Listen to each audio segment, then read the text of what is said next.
spacecraft, designed together as a fully reusable transportation system for Earth orbit, the Moon, Mars, and beyond. With version 3, we are introducing major upgrades across the entire vehicle. We have improved the new Raptor 3 engines, redesigned internal systems, upgraded the thermal protection system, and increased propellant capacity to support future long-duration missions. These improvements are critical to our goal of achieving rapid and reliable reusability. During Flight 12, we will also conduct several important in-flight demonstrations. For the first time, we plan to deploy 22 Starlink simulator satellites, including 2 spacecraft dedicated to inspecting Starship while in flight. These satellites will help us collect valuable data about the condition of the vehicle and the performance of the heat shield in space. The mission will follow a suborbital trajectory after liftoff from Starbase, Texas. Following stage separation, Super Heavy will attempt a controlled splashdown, while Starship will continue across the globe before completing its flight in the Indian Ocean. Throughout the mission, we will test key technologies required for future orbital operations, including engine relight capabilities and advanced propellant management systems. Every flight test provides us with valuable lessons. Starship remains an experimental program, and development at this scale involves risk. But each launch allows us to improve the reliability, performance, and reusability of the system faster than traditional development methods. Our long-term vision is to make spaceflight more accessible and ultimately enable human life on multiple planets. Starship is designed to support missions to the Moon as part of NASA's Artemis program and eventually carry crews and cargo to Mars. Flight 12 is another step toward that future, and with every test, we move closer to building a fully reusable transportation system capable of changing the future of space exploration forever.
Today, we are preparing for another major step in the development of Starship. Flight 12 represents one of the most important missions in our program so far, because for the first time, we plan to launch the new Starship version 3. Starship is the most powerful launch system ever built. It consists of the Super Heavy booster and the Starship spacecraft, designed together as a fully reusable transportation system for Earth orbit, the Moon, Mars, and beyond. With version 3, we are introducing major upgrades across the entire vehicle. We have improved the new Raptor 3 engines, redesigned internal systems, upgraded the thermal protection system, and increased propellant capacity to support future long-duration missions. These improvements are critical to our goal of achieving rapid and reliable reusability. During Flight 12, we will also conduct several important in-flight demonstrations. For the first time, we plan to deploy 22 Starlink simulator satellites, including 2 spacecraft dedicated to inspecting Starship while in flight. These satellites will help us collect valuable data about the condition of the vehicle and the performance of the heat shield in space. The mission will follow a suborbital trajectory after liftoff from Starbase, Texas. Following stage separation, Super Heavy will attempt a controlled splashdown, while Starship will continue across the globe before completing its flight in the Indian Ocean. Throughout the mission, we will test key technologies required for future orbital operations, including engine relight capabilities and advanced propellant management systems. Every flight test provides us with valuable lessons. Starship remains an experimental program, and development at this scale involves risk. But each launch allows us to improve the reliability, performance, and reusability of the system faster than traditional development methods. Our long-term vision is to make spaceflight more accessible and ultimately enable human life on multiple planets. Starship is designed to support missions to the Moon as part of NASA's Artemis program and eventually carry crews and cargo to Mars. Flight 12 is another step toward that future, and with every test, we move closer to building a fully reusable transportation system capable of changing the future of space exploration forever.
Today, we are preparing for another major step in the development of Starship. Flight 12 represents one of the most important missions in our program so far, because for the first time, we plan to launch the new Starship version 3. Starship is the most powerful launch system ever built. It consists of the Super Heavy booster and the Starship spacecraft, designed together as a fully reusable transportation system for Earth orbit, the Moon, Mars, and beyond. With version 3, we are introducing major upgrades across the entire vehicle. We have improved the new Raptor 3 engines, redesigned internal systems, upgraded the thermal protection system, and increased propellant capacity to support future long-duration missions. These improvements are critical to our goal of achieving rapid and reliable reusability. During Flight 12, we will also conduct several important in-flight demonstrations. For the first time, we plan to deploy 22 Starlink simulator satellites, including 2 spacecraft dedicated to inspecting Starship while in flight. These satellites will help us collect valuable data about the condition of the vehicle and the performance of the heat shield in space. The mission will follow a suborbital trajectory after liftoff from Starbase, Texas. Following stage separation, Super Heavy will attempt a controlled splashdown, while Starship will continue across the globe before completing its flight in the Indian Ocean. Throughout the mission, we will test key technologies required for future orbital operations, including engine relight capabilities and advanced propellant management systems. Every flight test provides us with valuable lessons. Starship remains an experimental program, and development at this scale involves risk, but each launch allows us to improve the reliability, performance, and reusability of the system faster than traditional development methods. Our long-term vision is to make spaceflight more accessible and ultimately enable human life on multiple planets.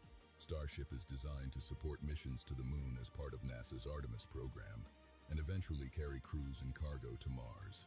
Flight 12 is another step toward that future, and with every test, we move closer to building a fully reusable transportation system capable of changing the future of space exploration forever.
Доброе утро и доброй ночи всем.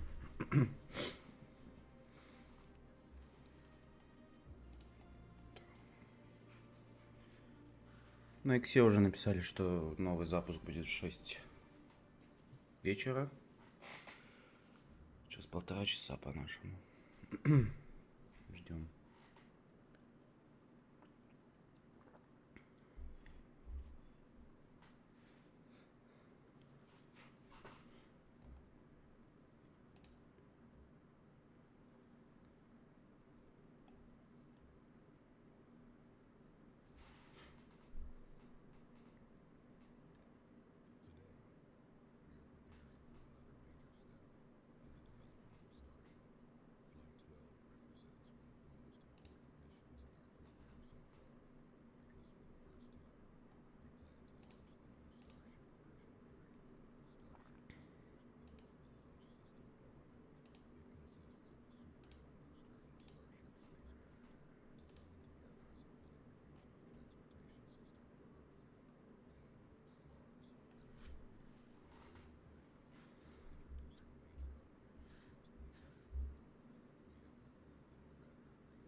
Starship while in flight.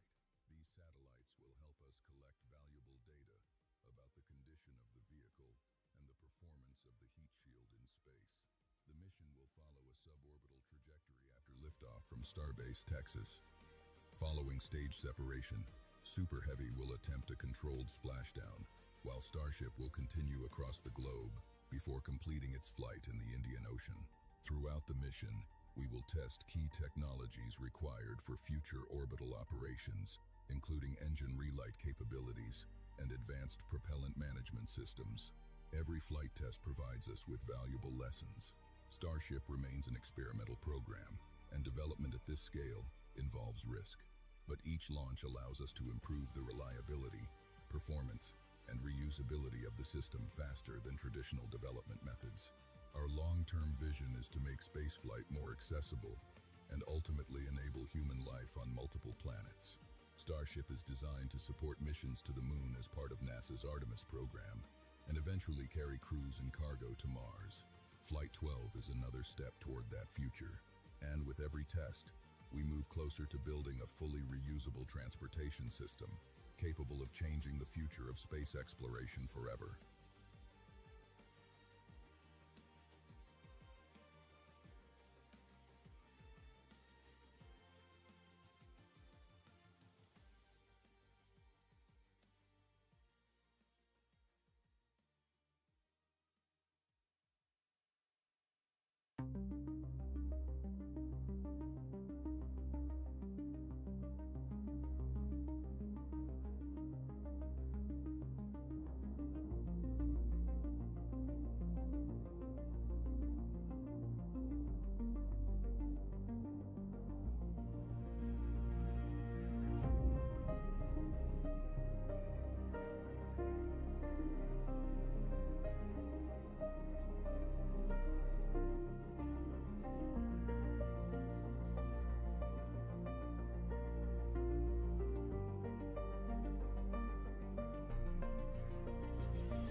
Today, we are preparing for another major step in the development of Starship.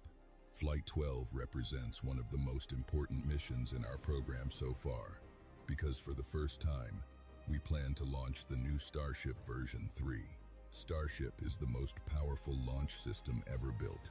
It consists of the Super Heavy booster and the Starship spacecraft, designed together as a fully reusable transportation system for Earth orbit, the Moon, Mars, and beyond. With version 3, we are introducing major upgrades across the entire vehicle. We have improved the new Raptor 3 engines, redesigned internal systems, upgraded the thermal protection system, and increased propellant capacity to support future long-duration missions. These improvements are critical to our goal of achieving rapid and reliable reusability. During Flight 12, we will also conduct several important in-flight demonstrations. For the first time, we plan to deploy 22 Starlink simulator satellites, including 2 spacecraft dedicated to inspecting Starship while in flight. These satellites will help us collect valuable data about the condition of the vehicle and the performance of the heat shield in space. The mission will follow a suborbital trajectory after liftoff from Starbase, Texas. Following stage separation, Super Heavy will attempt a controlled splashdown, while Starship will continue across the globe before completing its flight in the Indian Ocean. Throughout the mission, we will test key technologies required for future orbital operations, including engine relight capabilities and advanced propellant management systems. Every flight test provides us with valuable lessons. Starship remains an experimental program, and development at this scale involves risk. But each launch allows us to improve the reliability, performance, and reusability of the system faster than traditional development methods. Our long-term vision is to make spaceflight more accessible and ultimately enable human life on multiple planets. Starship is designed to support missions to the Moon as part of NASA's Artemis program and eventually carry crews and cargo to Mars. Flight 12 is another step toward that future.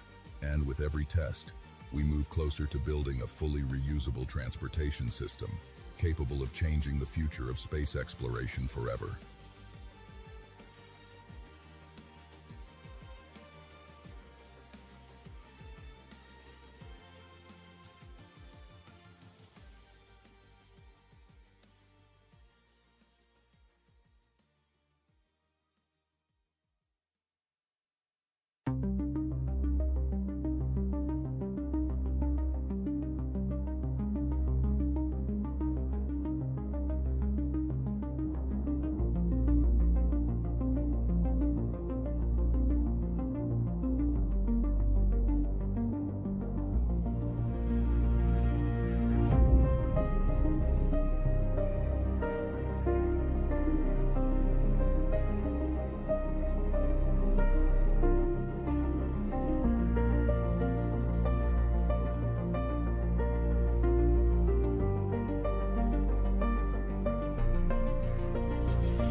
Nice Starship. If there is anybody at SpaceX watching this right now, please talk to your boss. I want to see you experiment with this. It would be amazing. I also think it would be it's a good idea.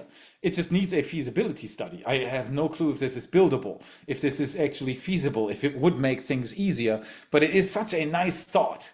So I totally agree. Thank you for bringing this up. WT Dorlac, thank you so much for your super chat. It is so much appreciated. This is literally what keeps us going. So thank you so much. Do you think the Moon timeline is still realistic with Starship refueling and orbital fuel transfer still unproven? This is the only channel I trust for SpaceX news. Thank you. Your coverage is consistently accurate, informed, and far ahead of everyone else. So there's a lot of praise in there. Thank you so much. I'm blushing. There are some others out there that you can trust, but I'll take the compliment for the entire team. Thank you so much. It largely depends on this flight. This flight is very, very, very important for SpaceX. This is the blockage. If Starship version 3 does what it's supposed to do, all the milestones after it will compress. The timeline will accelerate. You will see them not just focus on testing on the ground and in suborbital trajectories, but actually in orbit. The research work is going to transfer to the next step, which is really needed to achieve all of the milestones you named. But there's one thing I will say. I do think that many people overrate the fact that something hasn't been done yet being a blockage. I don't think so. I hear this many times. I also hear it with Blue Origin, like the good old classic, but they haven't been to orbit yet. You hear it with Starship as well, but they haven't gone to orbit yet. It's not that important. And I think that's the same with orbital refueling. Everybody always keeps saying it hasn't been done yet. Yes, but we know all the technology. We know how it would be possible. We know how to do this in principle. So this isn't an impossible thing, even though it hasn't been done yet. And as soon as it has been done, it's just common. And that's always the same. Like as soon as they've landed something, you don't even talk about it anymore. Yeah, we've been doing this for the last 100 years. So that's this phenomenon of something not having happened yet at all. And then that changing with it having happened the first time, and then it's completely common. So don't put too much into that not having been done yet ever before as that being a huge hurdle. The hurdle is to get the technology right, not that it hasn't been done yet. And I think the more important and more difficult part to solve is the Starship and not the refueling process. Once you have a working Starship, I think refueling in orbit is just going to be one extra on top. I don't think it's going to be... I had the same thing before SpaceX caught a super heavy booster. I was the guy saying, yeah, don't worry about that, because they're landing Falcon 9 boosters. And I got a lot of flack for that from people saying, yeah, but this isn't the same thing. The booster is way bigger. It's a radically different design and so on and so forth. Yeah, but they had all the technology. They had all the knowledge needed to make it happen. And so they did. And I think the same is the case with orbital refueling. I think they'll just make it happen. I'm pretty confident, especially if Flight 12 happens without any big problems. I think orbital refueling can still happen this year. That's how close we are to it. Everything else is already in place. It's just that the damn Starship needs to work. That's the biggest problem. And that's why they've produced version 3. That radical redesign is taking all the information that they collected before to make it even better. And that's exactly what's needed right now to make it even better. So let's hope they can do that.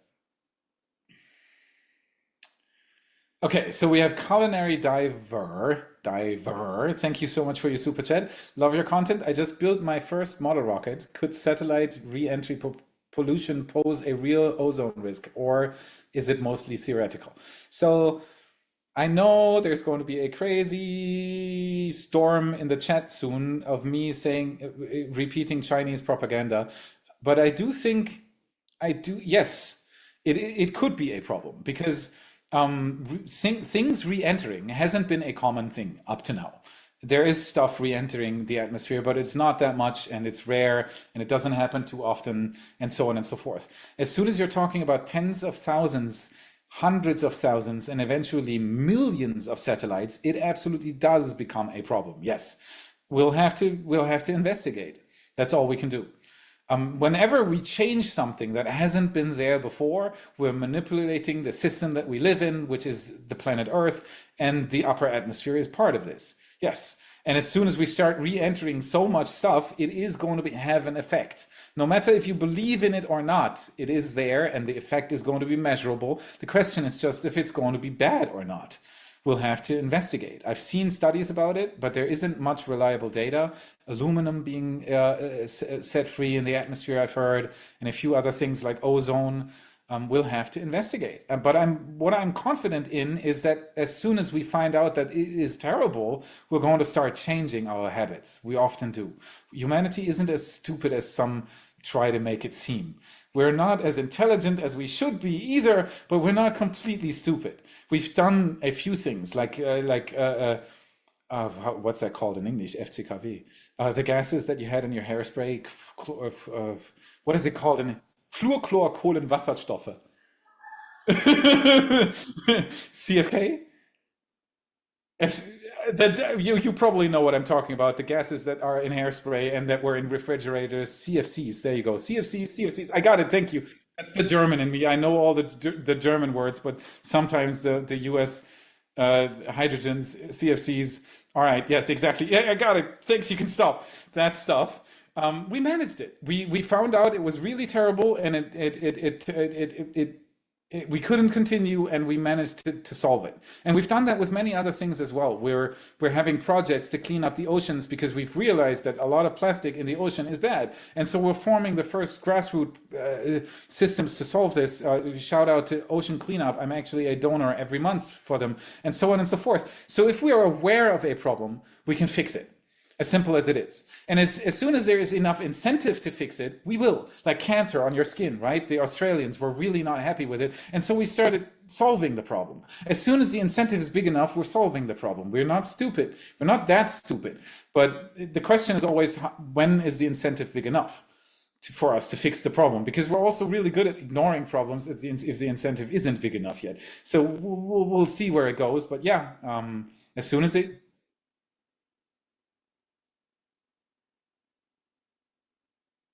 Cameras? What?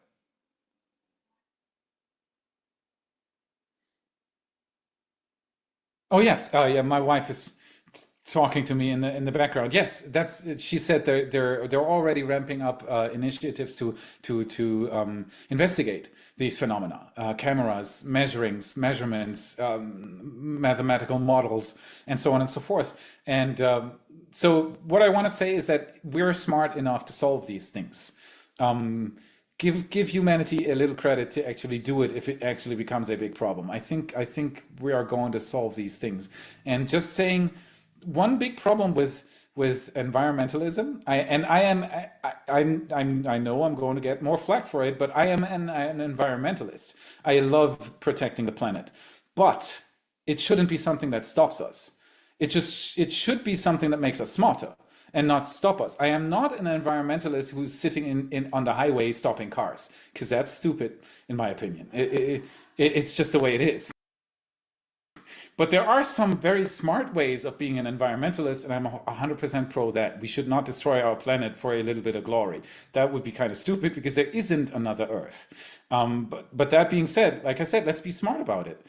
There are a lot of smart people out there, and I'm confident that we are able to solve these things once they become a problem. That was a long answer, but it was a good question and irrelevant too. So we have Rob Tanzola 9069. Thank you so much for your super chat, and this is a short one. He says thanks, and I say thank you as well. Thank you so much. For everybody who's just joined, we're at 18,000 people now, which is a mind-boggling amount of people. And every time I close my eyes and I imagine that there's 18,000 people watching me right now, I become a little smaller. So thank you so much for joining us. If you've got the time, like the stream. It is actually very important for us. Become a subscriber if you haven't become so yet. Consider becoming a patron or a channel member, even if it's just for $1 a month. It helps us hugely. Buy yourself a t-shirt on our merch store. Anything you can do to help this crazy bunch of people making videos about crazy rockets is much appreciated. And thank you so much for joining us today. And we are here to watch SpaceX launch Flight 12, Starship Flight 12, with a completely redesigned Starship and pad. That's all there is to be said about this. Every major piece of this rocket isn't what they launched before, and so this is going to be very, very exciting. So stay tuned with us. We're hitting the 20,000 people watching right now, and I'm sure there aren't 20,000 likes on the live stream. So if you're hearing this, click the like button. Take out your phone if you're watching this on the TV and click the like button. It is very important for us. Thank you so much. All right, and I am answering as many questions as I can right now. So if you post hashtag question into the chat, and you put your question behind it, I'll try to answer it. And if you combine it with a super chat, we are preferring those before all the others, because the people that give money are even closer to our heart, because it makes our operation possible. So if you want to be bumped up in that line of questions, a super chat does help. Thank you so much for watching this with us. It is much appreciated. Then we have Kirby Winters. Thank you so much for your super chat. How much importance should we give to the new tower launch for the first time? I don't know what you mean. If you just mean how important is the tower itself in this launch today, it is very important, and it has quite a few very important changes to it as well.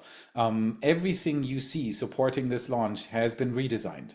The tank farm, the pad, the tower, the SQD arm that is hooking up to that ship, the chopsticks. Look at how tiny they are now. On pad 1, they were almost double the length. All of these are changes. All of these are systems that are different now than they were on the first pad that SpaceX has exclusively used up until now. Everything's different. The deluge system that you will see fire up just before the launch starts, spilling huge amounts of water into the sky. If you're a Y fan from back in the early days, you will remember me calling pad 1 a water tower.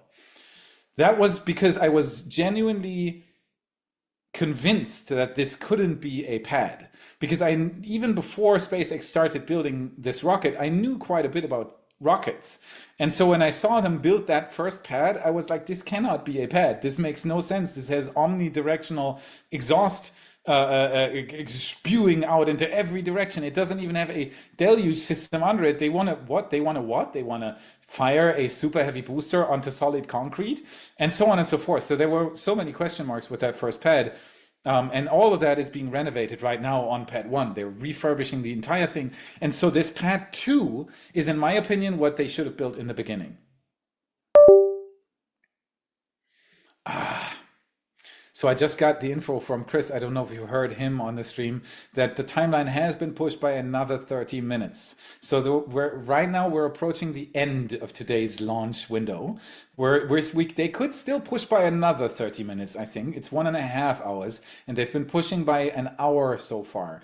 And I do think, seeing everything we see there on our cameras, that the one reason why they're doing this is the weather, because everything else looks absolutely nominal. The tank farm is spooled up, all the systems look nominal. We've seen this a few times now with Starship, with wet dress rehearsals, with static fires. What this pad looks like when it's operational, that's exactly what it should look like. So I don't see any problems here. And so that is likely the weather. SpaceX pushing it further out. So right now we're looking at 1 hour. Is this already changed? 1 hour and 32 until liftoff? No, so this is already changed. Keep your eyes focused on that T- clock. That should be accurate as to what SpaceX, when SpaceX is aiming for right now. The most important moment in that is not for us right now is not T- 1 hour and 32 away. It's actually way less away than that. T- 50 minutes. SpaceX does the go no go decision for starting the fueling process of the rocket, but of course for that they need to have the weather checking out, and I'm pretty sure that's what they're looking at right now. And the good thing about this is that weather down at Starbase, it tends to get better the further the evening progresses. So it tends to clear up the sky and have less showers and less cloud coverage and so on and so forth. The wind isn't the problem, it's precipitation and it's clouds and everything in the area right now. I've looked at a weather report and it's not changing so far. I have a weather radar here on the side watching this while I'm answering questions, and it looks exactly the same as it did 3 hours ago. Fingers crossed. The only thing we can do is wait here right now and see how this is progressing, but we have another half-hour push. So, yeah, I hope this answered your question about the tower launch. Every part in this is very, very important. Every part in this infrastructure is very important. We have Frank Moso Z5C. Thank you so much for your super chat. This is very, very much appreciated. Keep up the great work. I really enjoy watching. That is a short one. Thank you so much. I very much enjoy making every single video, and everybody else on the team is as well. Every time I sit down to record the next episode, I have a smile on my face because, yeah, not just is it incredible what SpaceX is doing to from a personal experience, it is absolutely nuts what has happened here in the past 7 years with What About It and with me. Like, um, before I uploaded that first video, I was this exact same way as everybody else watching the stream right now. I was just the guy looking on YouTube for videos about spaceflight and information and what is happening. And at some point, I uploaded that first video and it changed everything. So thank you so much for changing everybody's life on the team. Every time you watch an episode, every time you like an episode, every time you become a subscriber or send a super chat, you're literally changing the life of everybody on the team. So thank you so much for doing that. You couldn't give us a better present. Thank you. I could. My wife says I should talk about the venting. The venting it has become more, meaning they are progressing. Everything's sped up. Everything's pre-chilled at this point. You can see that the pre-condensers haven't spun up yet, but that is something that normally happens like 10 minutes before they start fueling, as I recall. I could be wrong here, but I'm going to be corrected by everybody on the chat if this is wrong. I do think that the recondensers and the vaporizers spool up like 10 minutes before they start fueling, and that hasn't happened yet, but everything else is in full blow. We have a tower vent spewing out at this point. When it starts raining fuel out, not just you don't just see a vapor cloud floating away at that tower vent right there. You see a little bit of it also sinking down. That is because it's that vent is so saturated at that point that it's basically spewing out cryo liquid. It's not just spewing out vapor, it's spewing out so much that it's actually liquid spewing out of that vent. And you can tell by it sinking down like that. And that means the whole system is completely spooled up right now. So this could very well be, and that's probably SpaceX's plan as well. If the weather doesn't improve, this is just going to be their wet dress rehearsal. They tried to do another wet dress rehearsal yesterday, but they had to cut it half. So this wasn't an abort that you saw yesterday. Very, very likely was an abort because of weather. Because the weather was miserable. There were rain showers going through while they tried to do their wet dress rehearsal. And so they cut it short. And I do think to know that, because in the end they did a deluge test. So that wasn't just them aborting the wet dress rehearsal, that was them cutting it short. And so if they don't end up launching the rocket today, they're just going to use this as a wet dress rehearsal, which is perfect because then you've tested all the systems, you're going to fuel the rocket and then detank it again and then try again tomorrow, which of course I don't hope is going to happen, but we'll have to wait and see. The weather is very unpredictable. So that's what's happening. So we have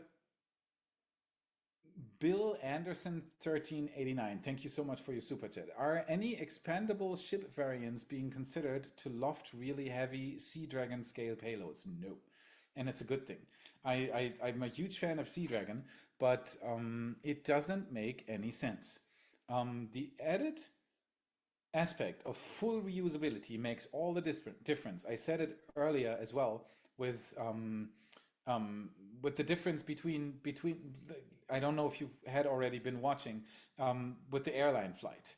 The difference between the plane not being reusable and the plane being fully and rapidly reusable is $1 million for the ticket or $500. That is the difference. And that's the same with rockets. The difference is $50 million for an astronaut to go to the ISS or $5,000 for an astronaut to go to the ISS. And at that point, it doesn't make sense to make anything non-reusable. So I don't think that there are any plans to ever use a Starship non-reusable. Nope. And it doesn't make much sense either. In the end, I hope they're going to make it even larger. There's a version 4 that has been being actively discussed by SpaceX, which would be even crazier. And so at some point, they might even ramp up the diameter from 9 meters, which currently almost the entire rocket stack is 9 meters in diameter. Maybe they'll ramp that up to 12 or 15 or something even crazier. But making it, once you can make it fully reusable, it doesn't make any sense to not reuse it. We're exiting that era of where it was completely normal to not reuse a rocket to it being completely crazy to not reuse a rocket. Imagine you would step into your car, drive to the supermarket, and then leave your car there and use another one to come back home. And you'd never touch those cars again because you can't reuse them. Imagine how expensive it would be to drive to the supermarket. Even if you take a dirt cheap car, we're talking $10,000 to go to the supermarket. And that's the same with rockets. Keep that in mind. Full reusability is the holy grail of rocketry. It would be a Ты breakthrough, даун, нахуй not ты мне just a звонишь, small блядь. change. Не It's a huge difference. WT Dorlac. Thank you so much for your super chat. Great job. Да нормально, вот Thank you so much for your подпроснулся, time, думаю, Miss зуб Wiley. Thank you so почистить, much for giving us some pocket. пожрать сделать. It's much appreciated. Douglas J. Mark, thank you so much for your super chat. Just saying hi, Запуск Felix, and перенесли to all пока your что на community as well. Lots of love полтора to часа. you and Starship from Toronto. Thank you so much for Ебать, watching нихуя. over there. I hope the weather is good and that you're enjoying the Сначала на evening. And I полчаса really hope that сейчас, еще на SpaceX is полчаса going to launch. Блядь, вечно какие-то проблемы у них, вечно какие-то проблемы, нахуй. Но они, если еще откатят на полчаса, то все. У них там окно вроде I 90 can. минут идет. Okay, so we're like I've said it a few times before doing this live stream. Через полтора часа это получается в 9:30. Doing crazy stuff. Да. One crazy thing Можно is that показать Jordan is our helicopter photographer. Very Ну, often, блин, нормально, if you become нормально, a в supporter принципе. of the channel, you'll see this in all Мне the сразу к videos 11 we're надо. putting out. Вроде нормально. We're flying regularly above Starbase in a helicopter. Ага. And the company enabling us to do that was, up until a short while ago, called Redline Helicopter Tours, and they've been rebranded to SPI Helicopters. And there is a website called spihelicopters.com. And if you tell them that you're booking through me, that you heard about them through me, you're even getting a special deal. And it is the craziest thing you can imagine. I have been flying out there with a helicopter. I think 3 times now I've been lucky enough to be there while Jordan was flying in a helicopter. And it is absolutely nuts to fly over a nuts place in a nuts helicopter. It's combining 2 crazy things together. So if you ever have the chance, if you're ever down at Starbase, make 100% sure to consider to take a helicopter flight above Starbase, because it makes it even crazier, trust me. And what Jordan, one of the crazy people from the Y team doing crazy stuff, is planning for today is to be in the air with an SPI helicopter while the Starship is launching. Imagine that just for a second, you're in a helicopter with the doors off while that Starship is launching, and you're sitting there with your 600mm lens filming it as it's going. So that's Jordan. And that is what you're financing with these super chats. So thank you so much for financing our crazy hobby, and a huge shout out to spihelicopters.com. If you're ever at Starbase, it is 100% worth it to take that flight. And that's not just me saying it because we're working together with them. It's genuinely amazing. It really is. You can split the flight money with other people. If you have a few friends, it gets reasonably cheap, and it is 100% worth it. It really is. So shout out to SPI Helicopters, and Jordan, have a safe trip, and fingers crossed for the flight. Fingers crossed for the flight. Yeah, WT Dorlac sent us another super chat. Thank you so much for the support. This is very, very much appreciated. We have, why are you laughing? We have Donkey Boy. Thank you so much for the super chat. 30-minute delay. Yes, and it's late already, but I hope this is the last delay we're going to get. But if all of it is, it looks like the weather is getting better though. Look at the sunlight pouring in on the site. It is way brighter now than it was earlier. So this is all, that's what I said, is coastal weather. I'm a pilot myself, and coastal weather systems are often calming down in the evening because there is an equilibrium of energy between land and ocean. I could go into detail there.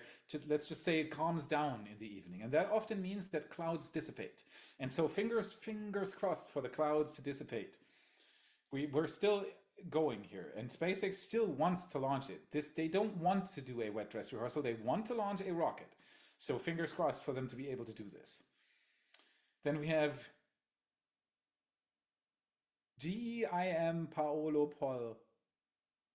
GUR. Thank you so much for the super chat. I don't know how to pronounce it. I'm very, very sorry. Thank you so much for the super chat.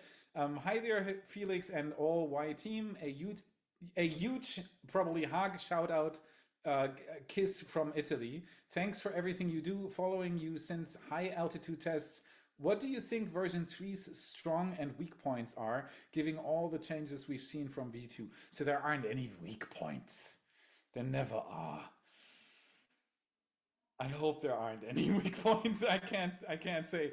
The strong points are pretty obvious. The biggest by far being higher payload capacity. Version 2 had maybe 30 tons of payload capacity.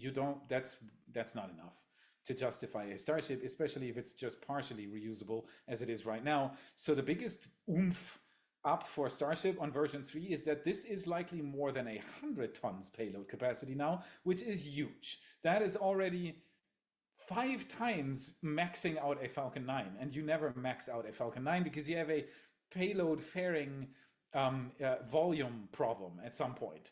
Starlink satellites are really good at maxing out weight, but not even they are maxing out the weight capacity. So the biggest problem for Starship was huge payload volume, but very little payload mass for such a large rocket. And that has changed with version 3. The next big strong suit, hopefully for version 3, is going to be full reuse, which I'm still skeptical of because it is a very difficult thing to solve. So I don't know if they're actually managing to solve that with version 3. Fingers crossed that they will, but I don't know if they can. But that would be the next big thing. And then there's lots of little details. There are so many changes on version 3, it's ridiculous. Watch my last episode. This is not me trying to promote a video. This literally covered every change or almost every change. And it was a really, really good video. So if you're once this stream is over, just take a look at the last video I published. It'll answer a lot of questions about version 3 with a lot of fabulous animations from Elliot and work from everybody on the team. And it's a really good video. And that'll give you an idea of how many changes there are on version 3. It's crazy. But yeah, the biggest change, in my opinion, would be these two things. Payload capacity, hugely ramped up, and hopefully more full reuse. Maybe even full reuse. We don't know yet. We'll have to wait and see how this flight turns out. Razvan Udria, thank you so much for your super chat. Hello from Romania. Can't wait to service the Mars electrical installations. Exactly. Someone was earlier asking what they need to do to be helpful for this. Literally anything. If we start building bases on other planets, we'll also need a janitor and a baker and somebody who pours the beer in the Mars bar. We'll need everything. That's the nice thing about it becoming more common, is that it's not just going to be Air Force veterans and scientists. It's hopefully also going to be the normal guy. So yeah, servicing the Mars electrical installations, exactly. Imagine. I'll be the guy who cleans the windows on the transfer to Mars. I don't care. So yeah, let's cheer for that. Martian Palmer 6054, thank you so much for your super chat. So looking forward to seeing the Y team member one of the early manned flights. Who of the team would be first to fly? Probably my wife. I can see her on my little extra monitor down there, and that's the first thing popping up, her picture, she going like this. She's been saying this for years, that she really, really, really wants to fly on a Starship. The thing with me is I don't want to go to Mars. That might sound counterintuitive if I'm constantly talking about it, but the trip to Mars is going to be tough, and it's going to be long, and it's going to be tough. Did I say that already? It's going to be very, very difficult for the first few people going to Mars. So I'm very interested in going to the moon. If I ever get the chance to go to the moon, I'm flying instantly. But my wife takes anything. So if there's anybody from the spaceflight industry watching right now, she just wants to go. So it's even a running gag in the house. That's why I'm smiling so much. Every time the topic comes up, she's like, "Yep, that's me." So yes, I'm pretty sure it would be her. The first one from the Y team to fly to space would definitely be her, and I would be cheering her along. She would deserve it. So we have Key Dog Gravenheart. We've had this nickname before, and I think I mastered it this time. Thank you so much for your second super chat. Key Dog Ravenheart. There you go. It's how you say my name. I got it right even before saying it. Ha ha. So, when do you think they will have the first launch from Florida? Yes, big one. And will you be there and have tickets to join you? Yes, yes, and yes, and yes. But you know what's the nice thing about me is that I did not start this YouTube channel to become rich. That is why I do not sell tickets to meetups. If there is anything that I have to pay for to make the meetup happen, so like rent a venue, I'll split it up among all the tickets, but that's it. I'm never going to charge you for attending a meetup. So if I do have a meetup for the first Starship flight here in Florida, expect it to be for free. The support you're giving here is just for us to feasibly finance our crazy hobby. That's all we're using the money for. So thank you so much for your super chats. But meetups and stuff like that, if anything I can make for free, I make for free. So it's not going to cost any money. And I'm hoping it to be this year. I'm hoping for SpaceX to launch their first Starship from Florida this year. This might be optimistic, and I'm known for being optimistic, but I think there still is a chance for them to launch it this year. If not this year, early next. But I do think there is a chance for it to happen this year. Pablo Petro, thank you so much for your super chat. Hi Felix, I've been following your videos since before you started broadcasting the launches. That was very early on. Best regards from Iquique, north of Chile. Iquique?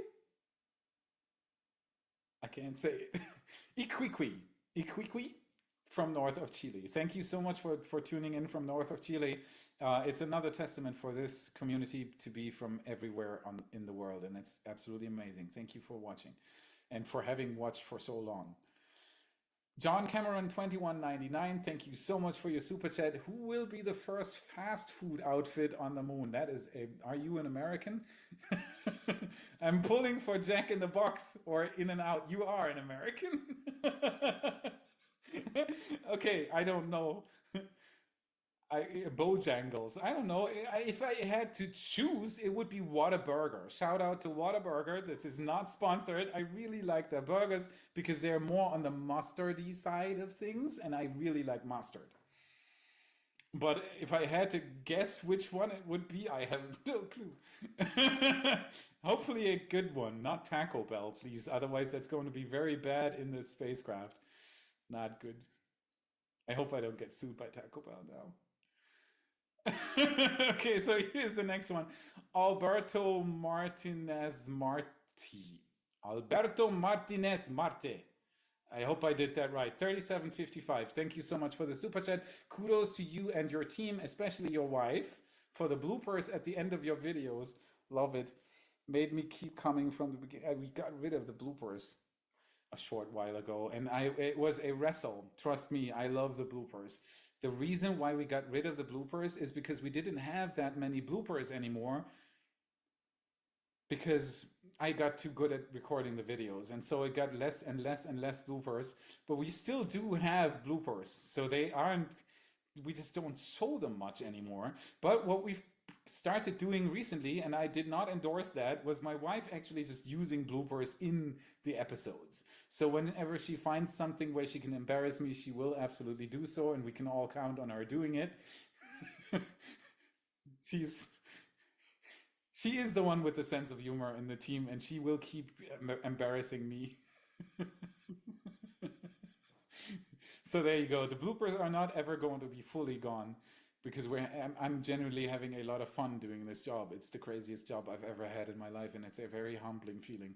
So thank you, everybody, for enabling us to do this. Brian Martin XB2KX, thank you so much for your super chat. I enjoy your positive attitude with everything space. Love the models in your background. Chris got me beat with the models, though. I lived for years in Tiefenbach, Germany, near Braunfels in Rheinland-Pfalz. So those are very German words. That just basically means he was very close to where I grew up. I lived in the volcanic Eifel from when I was 2 years to when I was 18. That's when I went to the military, and then after that I went to the Rhineland, which is very close to my heart as well. But yeah, the Eifel never left my heart. Let's just say that every time I revisit and I come back, I have this theory that wherever you grow up and you kind of liked where you grow up, it burns itself into your heart, and that's Rheinland-Pfalz for me. The whole Moseltal is where I spent my youth, and so on and so forth. So shout out to my old home. ZZ Bloop, thank you so much for your super chat. Things that worries me most is that this will be just the newest way we will destroy our planet, sending up starships every hour. Yes and no. What is very, very important is that these things, they broaden our horizon in what we're able to do. It's kind of like saying a knife is always a murder weapon. No, it isn't. Sometimes it just chops the onions. It's what we make with it. You cannot blame the engineers. You cannot blame the people at SpaceX for pollution in our world. And I don't think that progress is destruction at the same time. Progress is change. It often is, and change always means that you have to leave behind what was before, but it doesn't necessarily mean that we're destroying our planet. But that said, I am one of those dreaded environmentalists. I am not Bernie, and I'll never be. Trust me, I'm way more on the sound side of things to ever be that. But I do see the problems that we're causing on this planet, and we do. And anybody who says we don't hasn't looked at the facts.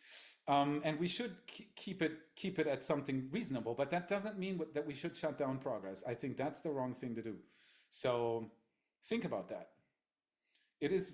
Progress is what led us to be here today. Progress is what led you to be able to watch a Starship launch stream on your computer.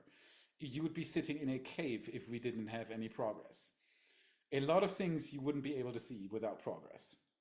So there you go. Overland Travel Adventures. Thank you so much for your super chat. Joining to watch with you, Felix. Catch us up. Looks like everything is green. Yeah, and it also looks like everything's been pushing for some time now. So we'll see how it goes. It looks like the weather is getting better. The scenery is lighting up. The sun is coming out. So SpaceX is pushing, and I think that the blue layer on top of the view that we have right now is not clouds, but it's almost impossible to see in a camera picture. It could just be, yes, it is absolutely clearing up. Exactly. So I'm so hoping for happening exactly what I predicted to happen. At coastal areas, weather often clears up during the evening hours, and that's, I think, what we're seeing right now, and that gives me a good feeling for a launch. We just have to cross our fingers and yell a bit more at the clouds for them to dissipate even further, and then I think we're good to go for a launch. Everything at the tank farm looks go, absolutely. And has been for the past hour or so. There aren't any visible problems here, nothing. So fingers crossed for this to keep going, and for SpaceX to, in 17, 18 minutes, do a go, no go decision on fueling. And then that's the point at which we know we're going. And I really want to see this launch today. Okay, we have Flossordy 2256. Thank you so much for your super set. This Starship looks like it will work out better. It is a lot pointier. I totally agree. It does look better though. I mean, there are so many changes. Again, if you haven't seen it yet, my last video is an eye-opener as to how many changes this has, and I couldn't possibly mention all of it in this launch stream. I have a few times now. Everything about this rocket, even though it looks largely the same, is different. It literally is. The tank design, the engine design, the way they tank it, the whole pad, the heat shield, how they actuate the flaps, how they everything, how they dispense their payload, everything's been reworked and touched and redesigned and changed. And so we're in for a ride if it does launch today. And if it doesn't launch today, it'll launch tomorrow or next week, and we'll be here to watch it. So it doesn't, I mean, I would love to see it launch today, and I'm really looking at these blue skies. This looks way better than it did before. So fingers crossed. But yeah, it does look pointier and it does look better, and that is absolutely amazing. Florian116, thank you so much for your super chat. Hi Felix, greetings from Cologne. Excited for today. Hopefully everything goes goes well. Cologne is not Cologne. I lived in Bonn, but Cologne is very close to my heart. That's why I said Cologne. That's my old hometown. And that thanks to the team for the good work. PS, können wir ein neues Badge bekommen für 5 Jahre Kanalmitglied? Yes, we can. I've been thinking about that for some time. He was asking in German if we can consider giving out a new badge to members, to channel members, for 5 years, being around for 5 years. Thank you so much for being around for 5 years. It is much appreciated. And yes, I've been thinking about it, and I shouldn't push this out further. And I shall commence with making another badge for you guys. So thank you for reminding me, and thank you for being with us for so long. It is much appreciated. And shout out to Cologne, to anybody else from the Rhineland who's watching right now. I'm such a Rhinelander that I found a way to import my favorite beverage from Cologne, and anybody from Cologne will know. I won't mention because this is a PG-13 stream, but I've even managed to import that to Florida. So there you go. So Andy Foulcas Leeds. Thank you so much for your super chat. Watching from Leeds, England. Love your channel and everything space. Keep up the good work. What do you think SpaceX can achieve in 26, 27? Well, the sky is the limit. If everything works out with version 3, the sky is the limit. Everything is waiting for this Starship design that works. They have gotten it partially to work, but not enough to make it a reliable platform to start testing literally everything else. They're waiting for orbital refueling. They're waiting for Artemis, for HLS. And I constantly have people in the comments saying, oh, but there isn't any HLS. Yeah, it's because they need the Starship to perform before they can think about everything else. So if version 3 works, that's literally all that's needed. Everything else will open up. It'll be like a dam breaking if version 3 works. So let's cross our fingers for it to work. Okay, so we're 15 minutes away, and this is basically the last time for me to be able to take any sort of break. Chris, if you want to take over for another moment, I'll take another 5-minute break, and then we're going to hopefully see SpaceX do a go, no-go decision on propellant loading. What do you think, Chris? How high are the chances?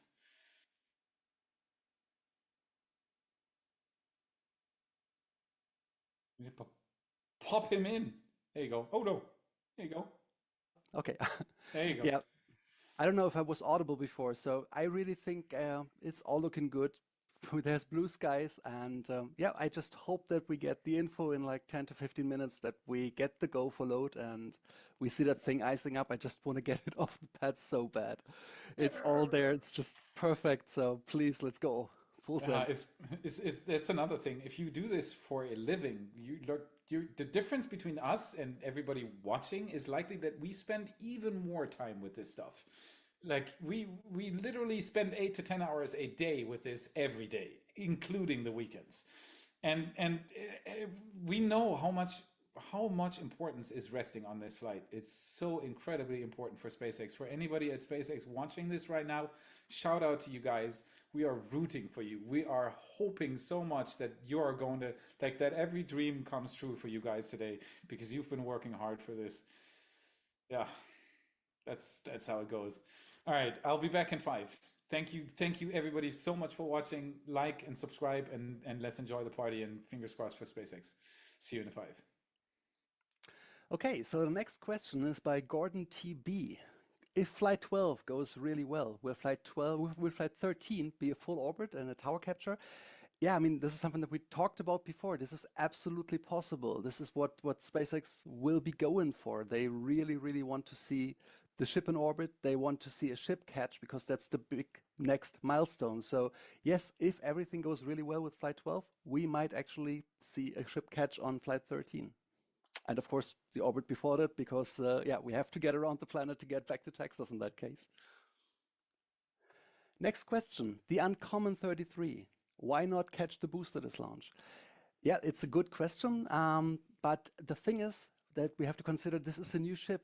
This is not the same kind of booster that they did catch before. So it's actually quite a good decision to do the entire thing with a virtual tower. So it will go down into the Gulf, but it will do everything like it would be caught by a tower. But in this case, you can make sure everything is working and then do an attempt next time.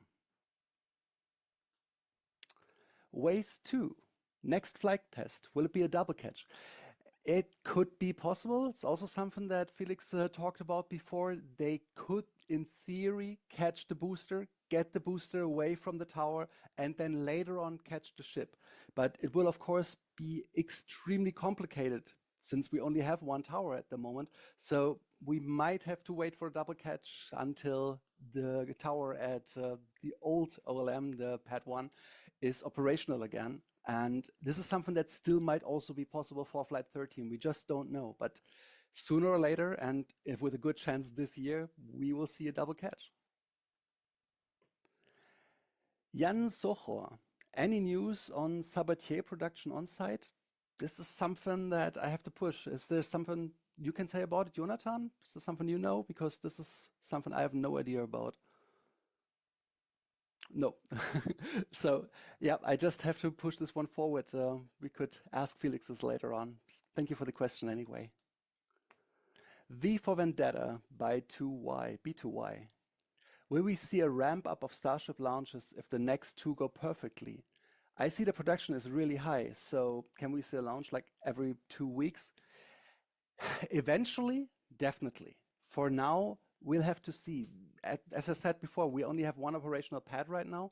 The second one at Starbase is getting ready. The first in Florida is getting ready.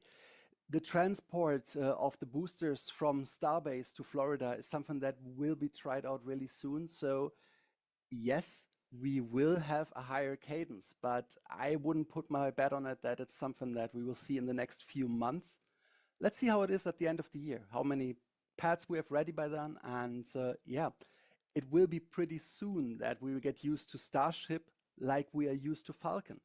Falcon is something that launches like pretty much every day now or every other day. And we've gotten so used to seeing rockets coming back down to the pads.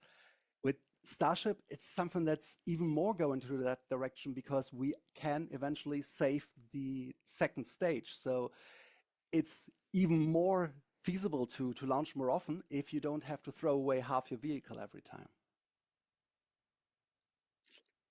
And again, V for Vendetta, will average people be able to ride on Starship in the near future, assuming it gets so cheap that you can even buy tickets?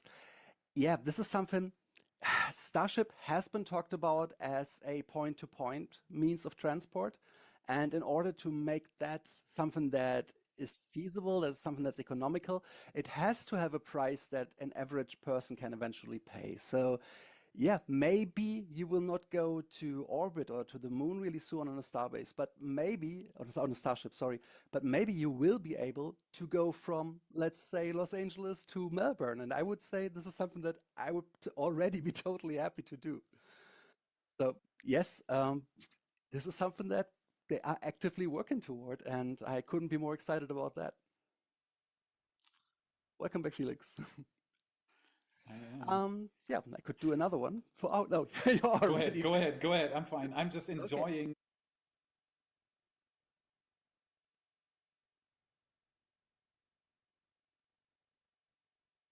Yeah. Demonicus. How many % of that rocket is 3D printed? Only engines? Yeah, really tiny. This is not like the way that SpaceX wanted to build their rockets. It's more like we have materials that look simple from the outside, like using stainless steel, something that was really loved about by people in the industry until they proved that it could be done. And so the direction of going 3D printing is not yet so much in their DNA. Yeah.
Yeah, and it's also something about scale, about size. I mean, for a rocket this big, it's way more feasible to work with rolled metal and then weld it, which is something that you can also automate in the long run, at least. Yeah, Oh, yeah, so they already are. that's the They point. already are. Most of the. Oh, am I unmuted now? Good. How long was I muted? Do you know that meme from Arrival where she's holding up the sign and says your mic is muted? Yeah, that's the classic. So I was saying, like, just imagine I was saying all sorts of really cool stuff. It was amazing. Absolutely. It was really good. So much insight. And we were talking about if there are different ways. You were answering the question about 3D printing, and there are different ways to reach your goal, and it depends on what goal you want to reach, what way you should choose to reach it. And 3D printing for a few parts on Starship make total sense. For other parts, they don't, because they want to mass produce at cheap money. Stainless steel is perfect for that. You wouldn't want to 3D print a Starship. And the initial design of Starship actually had 3D printing in mind. ITS was a lot of 3D printing, a lot of carbon fiber composite materials and all sorts of fancy stuff. And then they found out that building the Starship would be 10 times more expensive if you would do it that way. And if you want to mass produce them and launch 10,000 a year, it's the wrong way to go. Yeah. And so you always have to weigh if it actually makes sense. So that's what I said. Perfect. We are now 4.5 minutes away from go, no go if they don't push again. So And it looks better than it has ever before. That's another thing I said. I'm really, really happy to see all the sunlight pouring in, the blue sky. The tank farm is fully spooled up. So the only thing they need to do in about 4 minutes is do their go, no go decision, and then they'll start fueling. And as soon as we see frost lines coming up on the prototype itself, we'll at least know that we'll see a wet dress rehearsal, possibly even a launch. That's how I would define it, because it depends on if everything works out the way it should. But if everything does, we're in for a ride. Let me just give a real quick recap here. My English improved greatly. Thank you so much. My German has greatly deproved though. My brain is completely stuck in 2 languages at this point. It's nuts, and you can probably not really imagine it if you've never left your own country. I grew up with German. My English was pretty good, but not perfect. And then now I'm dreaming in English. I'm sometimes sentences come out of my mouth that are half English and half German, and but thank you. So, okay, so for everybody who's just joined us, and we're at 21,000 people now watching this, which is nuts. Thank you so much for joining us. We're watching SpaceX get ready to launch Starship Flight 12. We have Ship 39 on top and Booster 19 on the bottom, and everything about these 2 stages is different than it was before, even though they look rather the same. The design is radically different. They've touched on everything. They've looked at every part and either improved it or completely redesigned it. And that's the most important part about this flight is all the unknowns. It is almost like Flight 1 again. The pad is new. The first stage is new. The second stage is new. The entire tank farm is a completely different design with different components. And the deluge system under the rocket, the method they fill it, everything is different on Flight 12. And that's what's exciting. So stay with us. Let's see if they launch the rocket today. The biggest problem seemed to be the weather, but it is rapidly improving. And this might make it possible for them to actually launch. And we're mere minutes away from SpaceX making that decision of actually starting their fueling process. And then we're 50 minutes away from T-0, and that's going to be a ride you don't want to miss. If you haven't done so yet, please do like the stream, become a subscriber, consider becoming a patron or a channel member, consider buying yourself one of our lovely shirts, which Chris and I are both sporting today. Of course, all of the revenue goes into funding our crazy dream of making videos about crazy rockets. Thank you so much. We would have never thought that there are so many people out there who are actually willing to fund our crazy hobby, and it is absolutely amazing that we're able to find you people, and our all our thanks. The entire team is thanking you for doing so. So thank you so much for watching this with us. And we're right now trying to answer as many questions as we can. So the goal is for you to write #question and then a question after it. And our goal is to answer as many of them as we can. If you want to bump yourself up in that line of people waiting, it is of course good if you attach it to a super chat, because we will prefer those, because those are the people dearest to our heart. Being willing to spend money on something that is free is really, really cool. So thank you so much.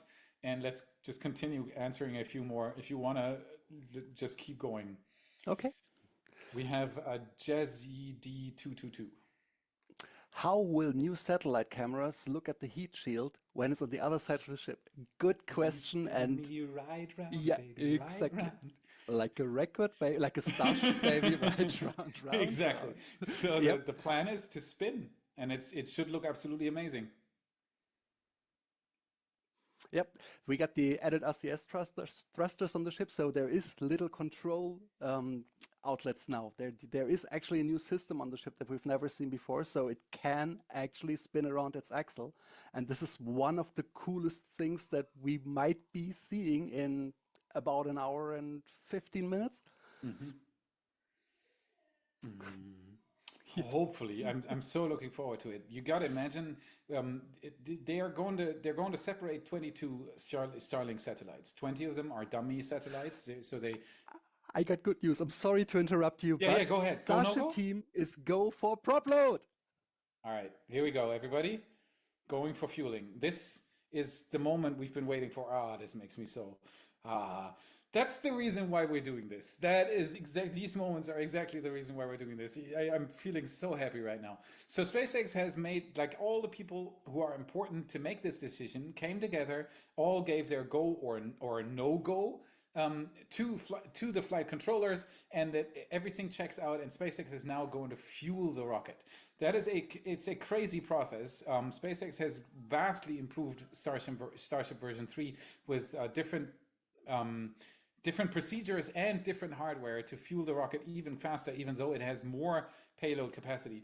We have a very nice animation here that you will now see until liftoff, showing you how much fuel already is in the tanks. It is an approximation, of course, because we don't have sensor data from SpaceX, but there has been a lot of work going into this model, and it has been going in from Chris from Schiffersoft. He is a friend of ours from Germany. Shout out to you, Chris.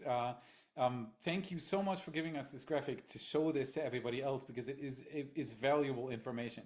You'll be able to see the same on the outside of the rocket. You'll see a frost line forming. I'm so happy that they're actually doing this. And the weather is improving rapidly. It is getting better and better and better. So I think if you like 1.5 hours ago, I answered the question how likely I think it is to launch today. It was 50-50 1.5 hours ago. Right now, I tend to 80%. That we'll see a launch today, because the weather has massively improved. The sun is pouring in. Everything looks very nice above the Starship right now. We have clear skies, basically, just clouds on the horizon. That's great, no problem. And as long as everything on the rocket holds, as long as every sensor says yes, we're good to go, we should be able to launch this today, which would be absolutely amazing. So stay with us. This is worth it.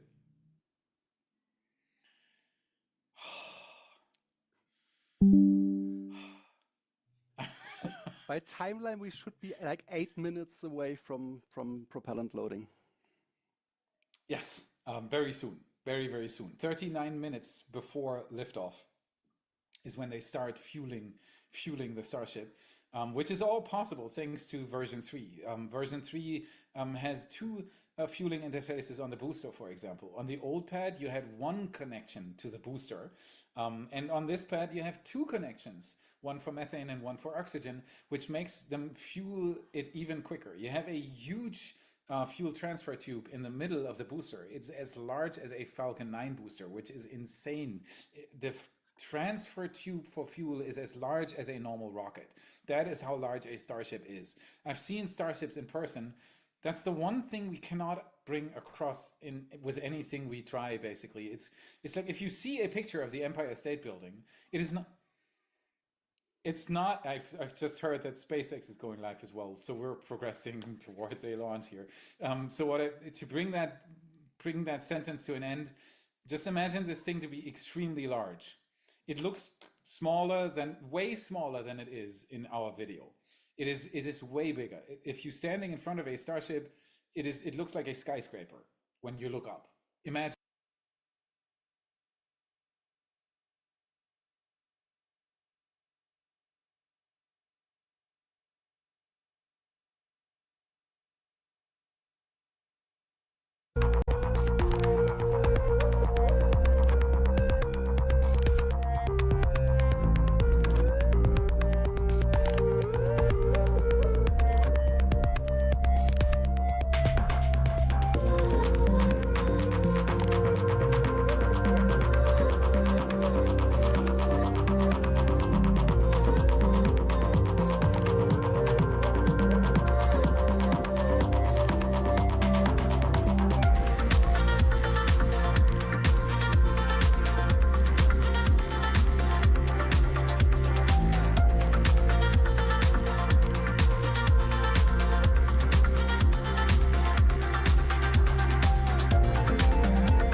Operators on countdown 1.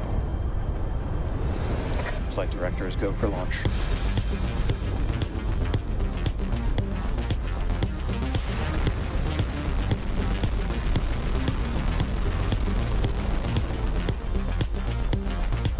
Stage separation. Producer light burn silver.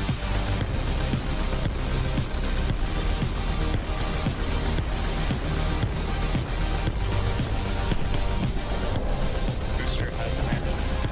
Starship will transform.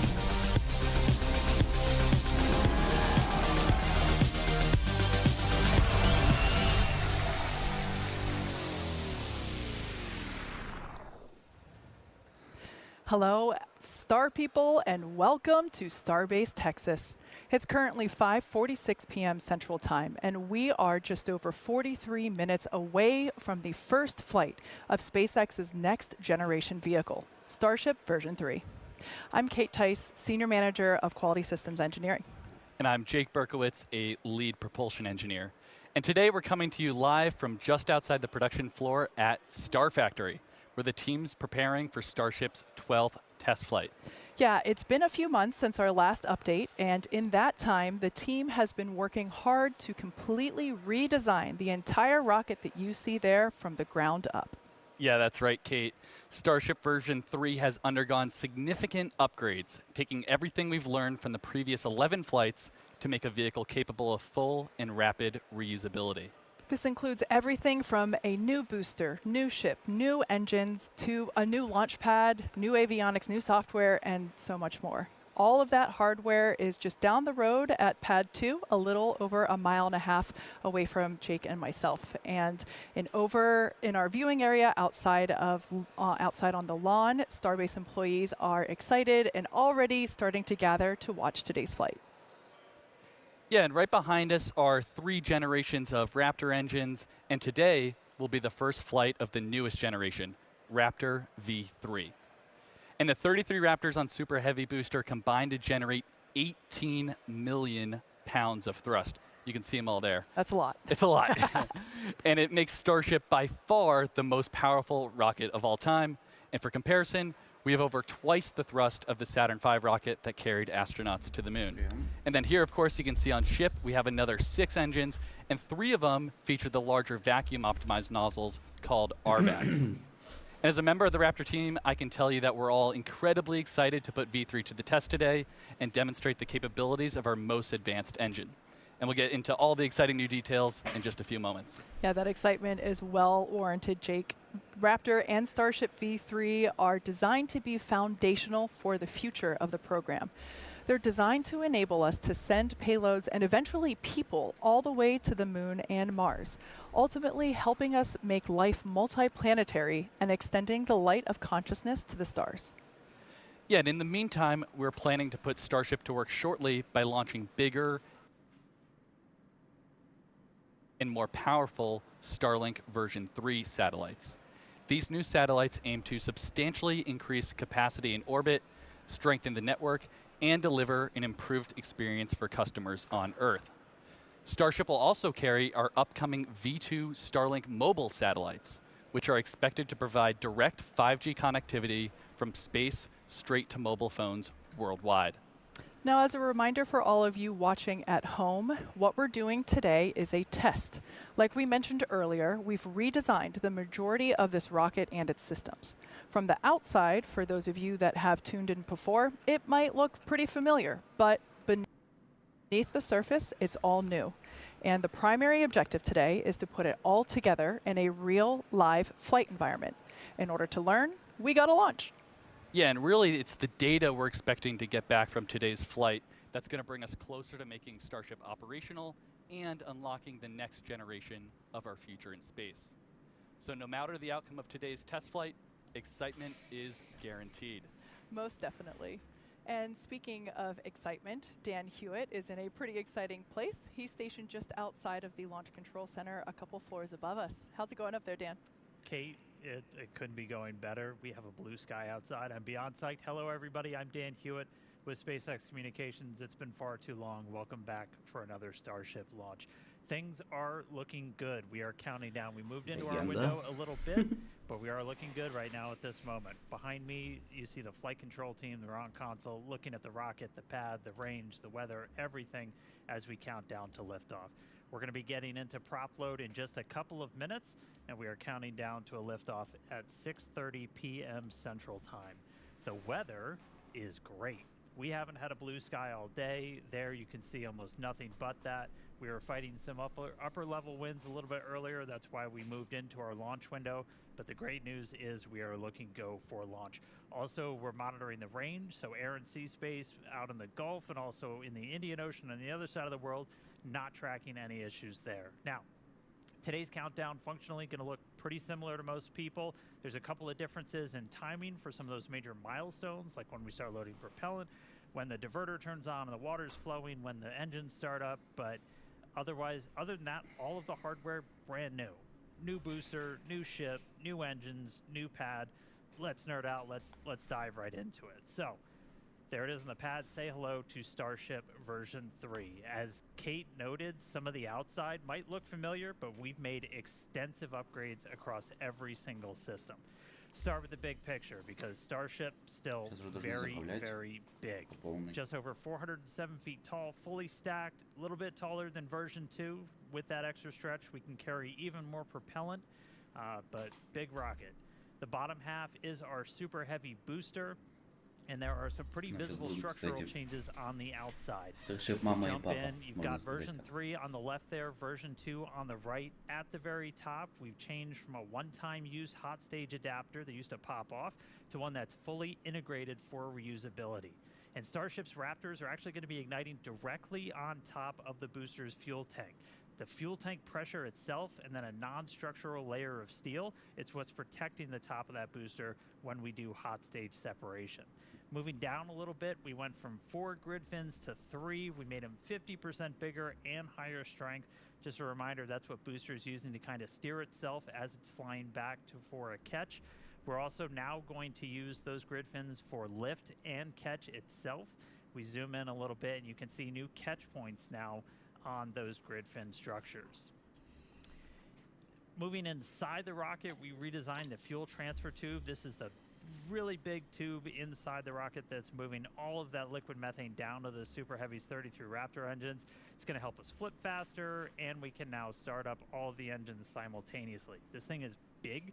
It's about the size of a Falcon 9 first stage, which gives us the fun realization that we kind of put a rocket inside of our rocket. The very bottom of the booster looks very different. You've got those new Raptor 3 engines that enabled us to delete the bulky heat shields, the engine shrouds that we had on the previous generation, and then all of the propulsion, avionics hardware for those engines are super tightly integrated now and protected by much slimmer shielding. Move on up, second stage. This version of Starship is designed to carry massive orbital payloads. We're talking up to 100 metric tons to Earth orbit, the Moon, and Mars.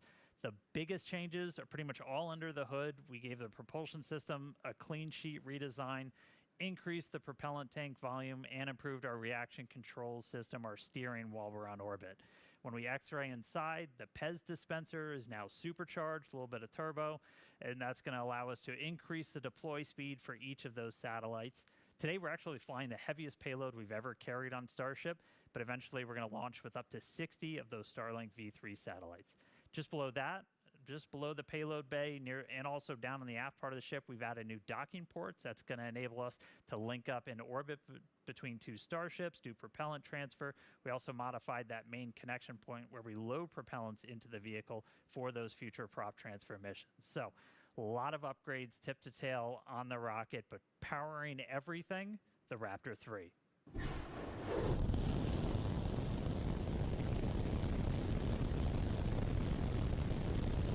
There they are, ripping in real time. These engines manufactured in Hawthorne, California, tested at our site up in McGregor. We redesigned their entire ignition system. We bumped up the thrust, so putting out more force, went from 230 to 250 tons force on those sea-level engines, 258 all the way up to 275 on the vacuum-optimized ones. When you look at all of the generations of Raptor lined up, all of those fiddly bits, the sensors, feed lines, controllers, everything that you were used to seeing around Raptor 1 and 2, a lot of those have either been deleted, best part is no port, or they're internally integrated and protected inside of the engine itself. That'll let us dramatically cut down on the weight of the engine, make it easier to manufacture because we are going to be mass producing these things. Now, we make these Raptors in Hawthorne. There's our Hawthorne manufacturing team getting ready to see their engines fly in space for the very first time. Huge shout out to you guys. You're all wizards. Appreciate you getting us some vehicles on the pad today. But incredible amount of effort. World's best engineering team works here at SpaceX. Get this rocket to that pad ready to launch. And we've been trying to follow more of it and document some of it. And if you haven't seen it, check out our new docu-series, Starship.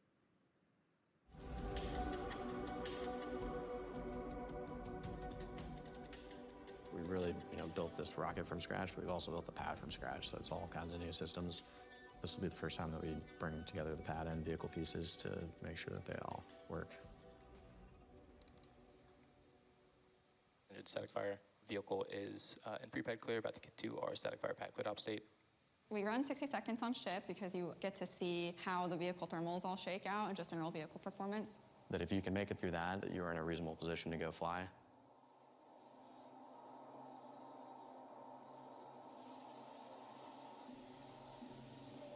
Start up.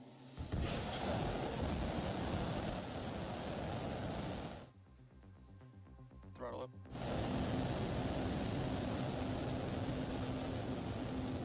Plus 10. The journey of SpaceX is a journey to give humans access to the solar system and beyond, which is really the goal for Starship. Plus 20. The impact that this rocket is going to have on the world, I don't think most people can really comprehend the change it's going to have. Plus 30. This is such a wild ride. The highs are high, the lows are low, as we really work to get to ultimately launching people, which is going to be amazing. Plus 40.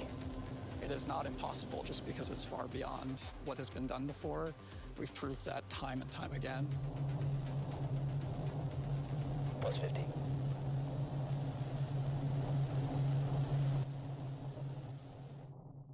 Сука, нахуй ты мне звонишь, я в Clash Royale играю. Мне скучно пообщаться, хочу с кем-нибудь. Бля, как же ручки помнят, как же я бомжей разъебываю, блядь, это пиздец. Скачивай Clash Royale, заебал. Хочу.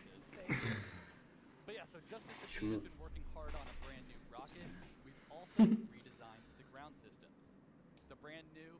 Clash Royale это не там, где нужно базу строить, или это где Нет, это Clash of Clans.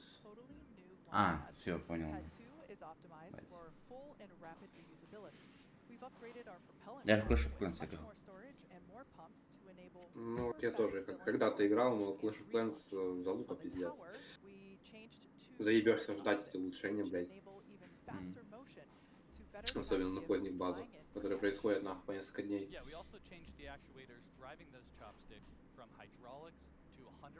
Понимаете, эту бандуру? Они же еще и выше сделали. То ли на 10, то ли на сколько метров. Ракету? Да. И крылышки уменьшили у этой. У Раптора. Ой, блядь, у Раптора. Второй ступени. Да, я понял про что. Ну такие сбоку. Да, я понял. Я просто не понимаю, нахуй им нужны. Для аэродинамики, скорее всего, но... Они, чтобы садиться в ровную позицию. Садиться, блядь. Ты помнишь хоть один Старшип, который сел? Ровно. А, ну сам Старшип нет, Ладно, он второй был. увидел. Первую ступень они еще ни разу не садили на крыле. Они только и воду постоянно бросали. Да. А вторая ступень садилась один раз. В каком то ли шестом, то ли седьмом. Вот, один раз это было за все время. Да. Один. Единственный. Остальные либо не долетали, либо не долетали. Вариантов много. Или купались. Или купались, да. Они еще эту защиту убрали у второй ступени у двигателей. Там просто голые движки стоят. Нихуя. Это неправильно. Один хуй движок никогда не выживает. Какая нахуй разница. Еще этот дед Илон Маск что-то подкаст смотрел, он говорил это типа хуйню. Типа в космосе электричество дешевле, я там сервера делать буду. Бля, да, там налогов нет, погнали. По факту, кстати.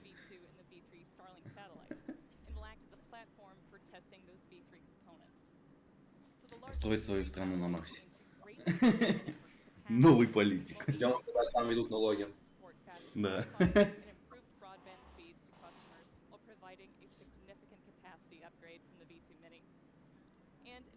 Ой, бля. Ты спать охота, пиздец. На самом деле. Да, я сначала в 6 утра встал. Посмотрел, сколько времени, такой, иди в жопу, дальше спать. Нахуй. Какие нахуй 6 утра? Проснулся, пошел поссал. Думаю, блядь, встать не встать, ну нахуй, спать нахуй. Да. Нахуй, нахуй.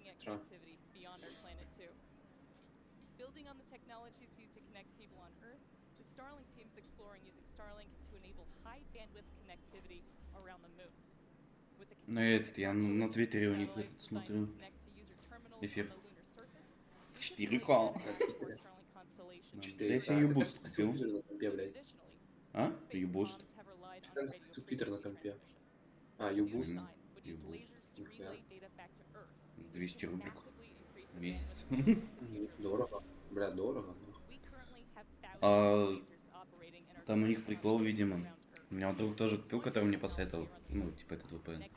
Он заплатил 600 или что-то больше даже, кажется. Я ему говорю, у меня 200 рубликов всего лишь стоит.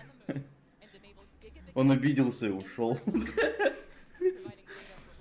Слушай, меня уже заебали эти подписки, нахуй. Туда 3 сотки, нахуй. Сюда 3 Сюда сотки. 3 сотки, да, блядь, заебал.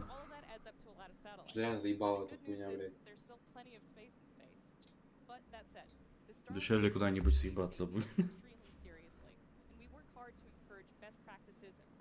Но пока только на дождь хватает. Бля, да, есть такое. Пока там дождь нахуй.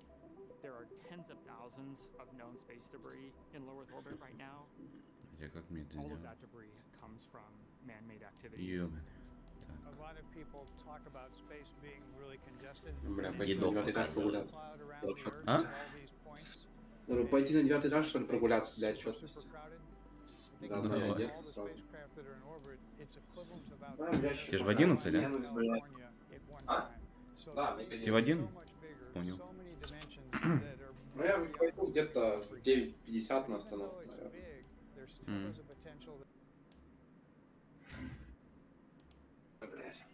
Трансляция сдохла. Ну-ка, что ты там интересного транслируешь? Она сдохла. Я не знаю, что с ней происходит. Сдохла нахуй, реально. А, я ее на паузу поставил. Там где долю показывал. 20 минут осталось.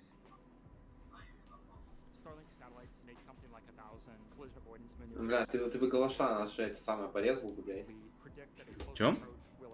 Я думаю, там пиздим на фоне два эксперта. Самый умный. Да, пиздец. Да похуй, все равно никого не хочет. Никто не хочет нас смотреть. Да кому нахуй нужны? А, нихуя себе прикол.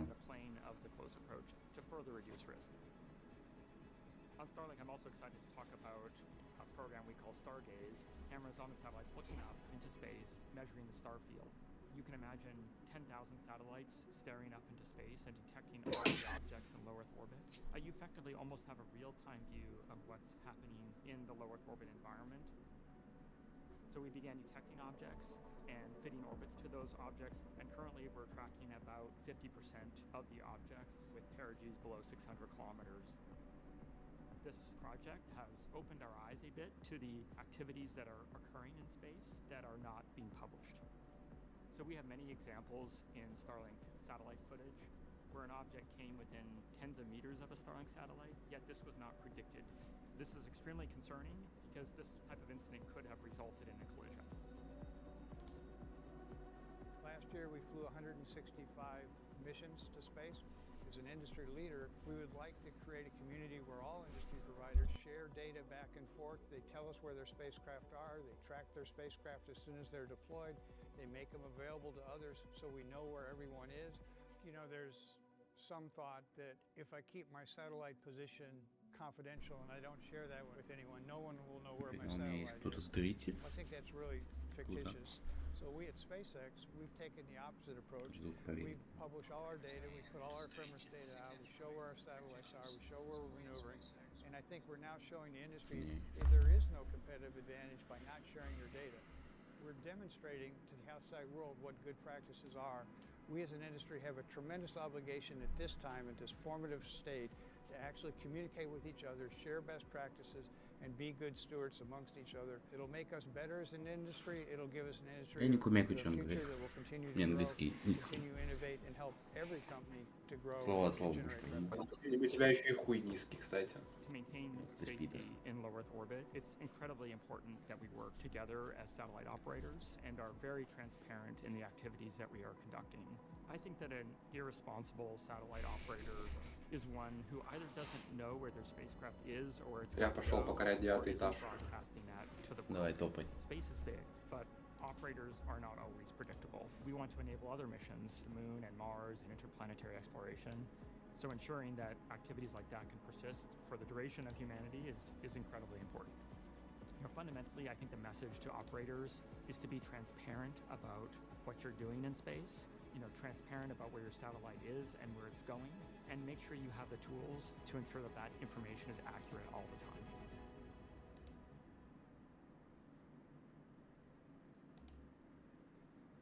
Starlink's future is bright and helping ensure space safety for all operators along the way. Now let's take a look into the flight profile for today's test. As we've mentioned a few times already, there are numerous redesigns making their debut today across the entire launch vehicle. In light of this, we want to keep our learning focused on all that new hardware and software, so we're running a flight profile similar to our last 2 Starship flights in order to minimize new variables. Yeah, we'll start with liftoff, where Super Heavy ignites 33 brand new Raptor 3 engines. We power through ascent ahead of hot stage separation. Booster shuts down all but 5 sustainer engines. Stage 2 lights its Raptor engines while still attached to Super Heavy. We get to see stage separation debuting the integrated hot stage. Directional booster flip, engine relight, and boost back using 33 engines. And after coasting for a few minutes, the booster today will target a landing burn and soft splashdown a few miles off the coast from Starbase. Yeah, Ship does a bunch of fun Главное, things чтобы на like минус deploying 40 20 ничего не Starlink было. simulator satellites, 2 of them Dodger Dogs, А as то we не affectionately вылетим. call them. У нас Single окно. engine Raptor relay, and then re-entry. Everybody's favorite part. Lots of fun 42 Technicolor минуты. colors that will be brought to us by Starlink. And if all of that goes as planned, we will finish the test with a flip, a landing burn, and a soft splashdown in the Indian Ocean. And actually, in just a few moments, thanks to Starlink, we'll be going live to the Indian Ocean and chatting with the ship recovery team stationed out there. I'm so excited for that. That's going to be awesome. So cool. But sit tight, because first we're going to go to Dan for a quick status check. Yeah, thanks, guys. Everything's still looking good. We are not tracking any issues technically on the vehicle or on the pad. Range status continues to be good, both the range out here in the Gulf and out in the Indian Ocean. As you can see, we have started our propellant load. That happened at about 36 minutes before T0. We're loading about 20% faster on Pad 2 than we did on Pad 1. Our flight director, Ty Huntington's back in the chair again. He was there for Starship's first flight test and 11 back for V3. He did that final go-no-go at about T-minus 1 hour. We do start loading on ship first. That happened at about T-minus 37. Booster follows about 1 minute later, starting with its liquid oxygen and then its liquid methane. And then ship fuel is the last one to kick off about T-minus 35. We're going to continue loading all of this propellant on board until about 3 minutes right before launch. 3 minutes 20 крылышки прям маленькие 50 on the booster. So we go pretty much right Будут ли down они to the работать wire, при but, таких размерах as of this корабля? moment, still looking good. T0 set for 6:30 p.m. Central Time. Continuing to load prop, continuing to count down. All right. If you've been following along with these launches, you know we've been sending these suborbital and they splash down in the Indian Ocean. How the heck do we see some of that? Well, we have our recovery team, our Starship recovery team, and one of their primary jobs is to get those re-entry views and a whole lot more. We're going to take them now. We're joining them out in the Indian Ocean. We've got Suren Sinai standing by, taking a moment from the recovery ops. He might be frozen. Let me know if you can hear me, Suren. How's everything looking out there in the ocean? Dan, I can hear you loud and clear. We're sitting in about 8-foot waves, but it's looking like a clear day, ready for a ship to come on through. All right, man. How many of these have you done? And like, walk us through. What's the recovery team's primary job out there? I've done 6 and now 7 of these missions, and with every mission we've seen it evolve. And but our primary goal has always been to clear the range. So just like we do over in the Gulf, the same kind of happens here. We send 1 to 2 boats out and we make sure there's nothing in the area so the rocket is clear to land. And then once we can guarantee that and have the rocket leave the pad, then we can proceed to imagery collection. So we have like... All right, we'll see if we can get him back, but they're out there in the Indian Ocean. I think everyone's familiar. They've got the buoy cams. They've got the drones that are going to be going up, so we're going to be cutting back to them live. Можете задавать вопросы. Once they get... Кто знает, то могу They've been ответить. doing some practice stuff. We've been able to shoot some of this. So there you can see Suren getting those buoy boats. So they're basically out there. They're deploying these boats in the splashdown zone. If you get a live view from one of these boats, that tells you that we're pretty much nailing our target on that. And then Suren and a couple of our other recovery folks out there are going to be flying drones to hopefully get that imagery of Starship coming back. It's super critical for us to see just how that heat shield performs. Ставишь вокруг позиции, которые примерно куда должен сесть Старшип сам после полета. Также они координируют точность посадки. В прошлый раз он вроде мимо пролетел на 2 метра или 3, точно не помню. Thanks, Dan. Now, if we want to get to the moon and then Mars as fast as possible, there's really only one answer. Launch a lot more rockets.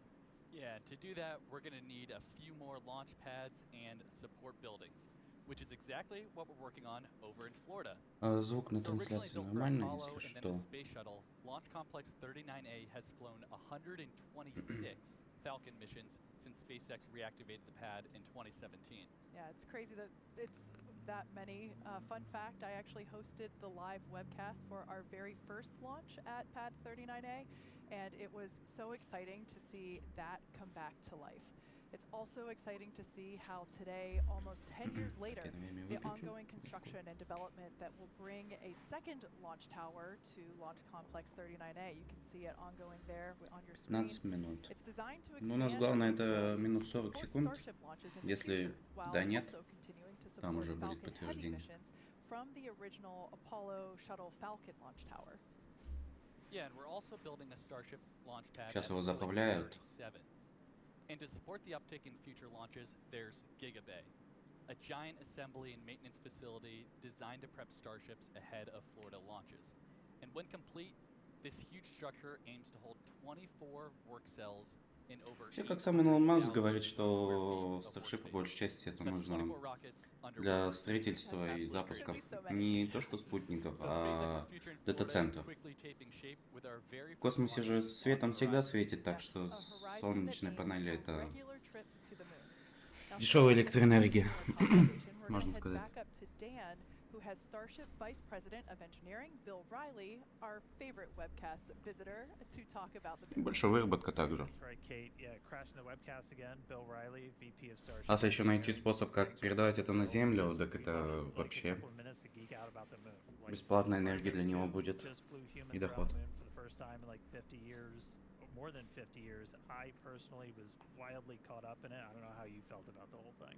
Yeah, I found it really inspirational. I think part of being a spacefaring civilization is being out there exploring, and I thought Artemis 2 got us back to the moon and back exploring and being out farther than we had been before. It's always wild when you see space stuff kind of break through into the mainstream, and like it felt like that really did it. And I mean, that's going to continue happening. We're looking at Я не знаю, по погоде говорили, что там ветрено наверху. Было красное значение. Сейчас точно не знаю. I think what's exciting about Artemis 3 is you'll see the landers introduced now. So maybe we're talking to NASA about doing an Earth orbit rendezvous where the Starship based lander could be in proximity to Orion or even more. I think that's really the next step. Prove out those landers close to home in Earth orbit, and then looking ahead, going to the moon. And we're debuting V3 now, and just some of the stuff that's now on this version of Starship is going to directly enable some of that, or it's planned to, correct? That's right. So V3 is exciting because it really introduces a lot of, it's designed to introduce all these fundamental foundational features that allow us to go out past the Earth. So for example, there's many features, but some that are visible are the docking adapters below the PEZ door that you'll notice on the as-built. Последний это вроде как, который полетит на Луну. Это коллаборация с НАСА. To dock with the lander that will land on the moon, and that think of the on-orbit propellant transfer is sort of like the gas station in the sky, and then that gas station will be what we call the depot. And then the plan now, and the plan's been, but it's really emphasized now, we're not just going for flags and footprints, we're talking permanent infrastructure on the moon, right? That's right. We have to build up to that capacity. So the first landers will be, a new set of boot prints to kind of start a new generation of explorers. Then we'll build into cargo landers like you see here, maybe bringing down a rover to the surface. Some infrastructure might even be staying inside the landers.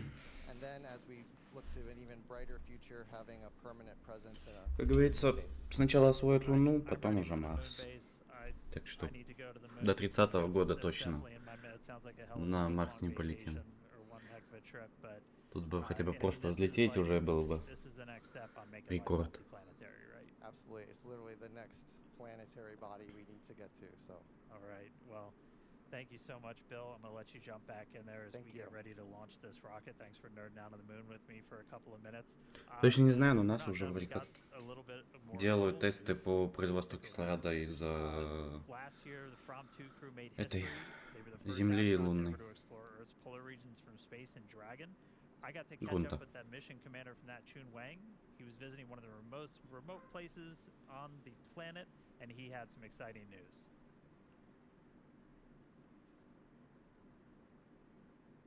Awesome to talk to you. Start me off. Where the heck are you right now? Thank you for joining me to Bui Island, and this isolated island in the South Atlantic. It's arguably the most remote island in the world. It looks super isolated. You're only there with a couple of people. Kind of feels like a space mission to me. So let's just jump right in. You are going to be on the first interplanetary mission on a Starship. So it's going to be a flyby mission of Mars. So a lot of people are talking about how Mars will be like. We're going to fly to Mars, we're going to land on Mars, we're going to build city on Mars. But let's get it started with a flyby. Doing a flyby of Mars, that's a heck of a trip, but you're kind of built for this kind of mission, right? Because if you're not landing on the surface, you're spending a long time going out there, you're going to fly by it, it's going to be like just an insane couple of hours, and then it's a big trip back home.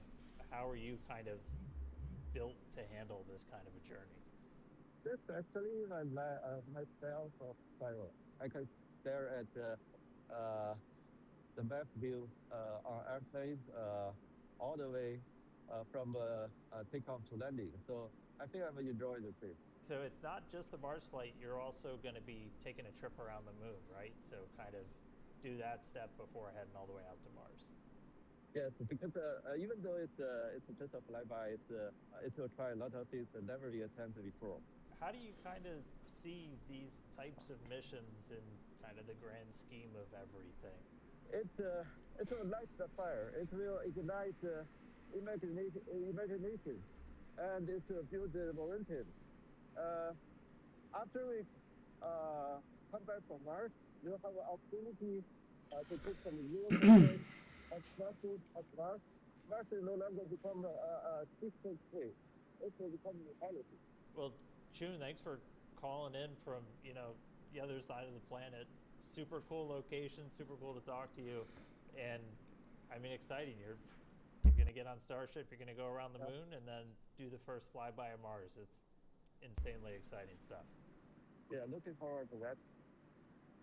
Oh man, fireworks indeed. Just incredible to be one of the first humans to become Я покорил 9-й этаж. planetary traveler, while also joining Starship's first mission to fly past the moon.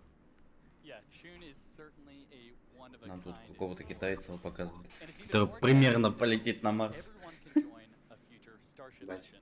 Yeah. If what you just heard excites you, challenges you, inspires you, we'd like to hear Ну, from он you. решил дожить до Be этого. one of the people А? walking past us out to the lawn to Задержка launch на стриме, the говорю, world's best rocket была. launch. Help shape Ну, the сколько literal это? future of humanity. На 30 секунд. Now, we need the best and the brightest, Нет? and we need you right now. Где-то Yeah, так, we плюс-минус, have да. tons of openings all across the company where we're looking for Еще один чувак talented сидел. engineers and technicians at all of Да, our число зрителей один. including И это ты. Texas, where we test every single one Я, of these да. Raptor V3 Я engines сейчас behind вебочки. us. Bastrop, Texas, where we build and assemble Starlink user terminals. We also need help up in Redmond, Washington. That's Starlink's global headquarters, where, among other things, we manufacture Starlink satellites. If you like the fall weather, that Они, might кстати, be показывали great. этот, And as you что на see Луну throughout полетит, там today's вообще другой show, Старшип. there is a tremendous Без amount крылышков. of activity happening right here at Ну, нахрен Starship, крылышки. Texas. Here and Хуй его знает, everywhere, просто it's полетит all по part of приколу. the incredible opportunity that we have Ну, 8 Долетит минут. уже победа. of humanity. Yeah, so if you're Ну, окно у нас interested, еще visit SpaceX.com 38 минут есть. and all of our other openings. Now I can tell you that the crowd is certainly starting to grow. Behind us, you Заправили see the уже launch почти. pad there for Нормас. yourself. Once again, this is the first flight test of Starship version 3. This will be the first time that we are debuting this booster, this ship, the launch pad that you see there. And you can see people walking over my shoulder here as our colleagues are moving in masses to go watch this liftoff in just over 7.5 minutes from now. It's pretty exciting stuff. It's pretty exciting, and as a reminder, we're only a mile and А a там half звук away, нормально, кстати, so слышно? Громко? we are very close, about as close Ну as we так, can тихо. be, and we're definitely expecting to feel it. Sorry to interrupt you. Просто если я все врубаю, у меня в наушнике ад происходит. Do we have a mic?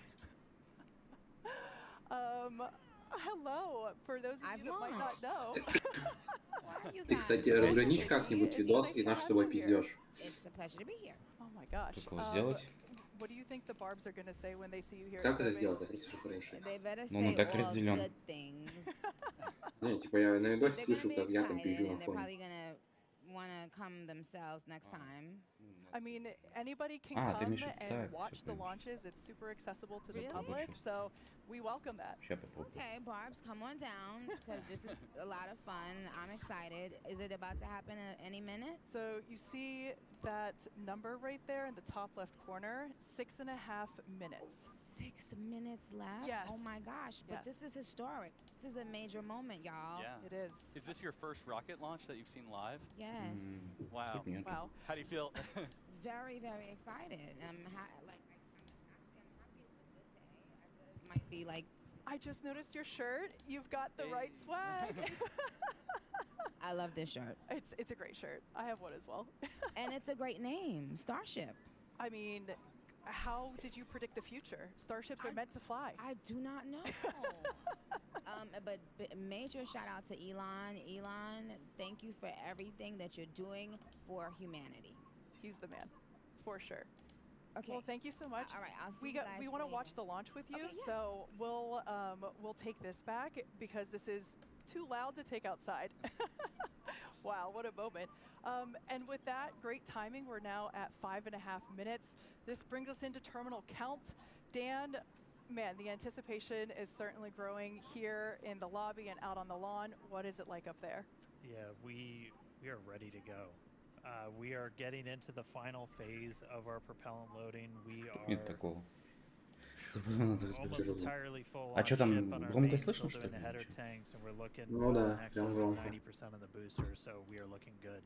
Still not tracking any range, Ну, any я weather на issues саму today. эту Not херню tracking ставил. any technical problems on the vehicle, on the launch pad, looking good for liftoff in just under 5 minutes. Once we're done with propellant loading on the booster, you have over 11.5 million pounds of that liquid methane on those 2 stages. After that, we have to essentially get the pad ready for launch. We'll do something called pushbacks, where all of those lines running underground from the propellant farm up to the vehicle, they're going to clear back. They're going to push all that propellant back into kind of the bunker area around the Ну давай, farm разбирайся. У тебя 4 and минуты. just basically get the pad ready. We'll see the vehicles do their final thrust vector control checkouts. So when we snoop in, we should see the engines do kind of final wiggle checks. That's how we steer the rocket. We're going to do those to about T-minus 100 seconds, so a minute 40, and then once we pass the T-minus 40-second gate. If we do need to hold, that is still built in at T-minus 40 seconds. It's built into the countdown. We can pause if we need anything like those pushbacks to complete. If we need anything with the rocket to get ready, we can hold there. We'll only stop if we have an issue. Not currently tracking one. We have one item that might hold us up a little bit, just based off of what we've seen in recent static fires, but that's typically only been hanging out for a couple of extra seconds.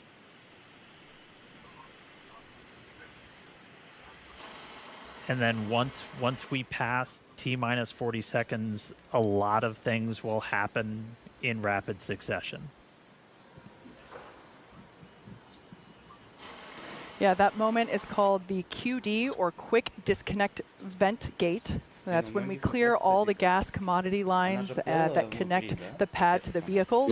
Both the ship and the booster configure their comm systems for flight and are rapidly running leak checks on gas and fluid tanks.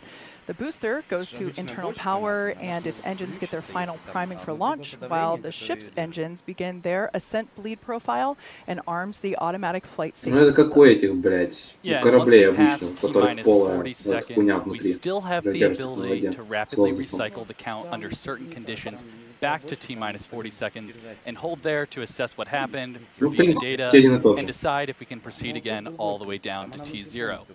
We estimate we have around 5 minutes of hold time there. The flame diverter on pad 2 activates at around T-minus 17 seconds, and it enters what is essentially the point of no return at T-minus 10 seconds. And there's a chance we could recycle, but the closer we get to T-minus 10, the lower that chance becomes. All right, we are coming up on 2 minutes. Ну да. We have completed Всё равно, блядь, propellant давление. loading on the booster. Just shut down the fuel pump for loading onto the ship, so we're closing all of that out now. 2 minutes to go. One kind of exciting aspect to V3, we're not going to start the engines up in kind of different sets. All 33 of those Raptors are going to turn on all at once. You're going to see the booster move off the pad a whole lot quicker. Once again, if you've just joined us, this is the first flight for version 3 of Starship. The ship, which is the upper part, the black part there at the top, the booster, which is the part below that, have been completely redesigned, as well as the launch pad that you see it sitting at, as well as the engines that power both the ship and the booster. Today's test flight is a massive step forward in our developmental program. All right, and we're coming up here on T-minus 1 minute. So let's go to the pad and let the rocket do the talking as V3 fully comes alive. T-minus 1 minute. Не, ну у них же легалайз, блядь, что бы он ему сделал? А, у них не легалайз? Бля, жаль. Трансляция зависла, кстати. А, это я просто попал. Забей.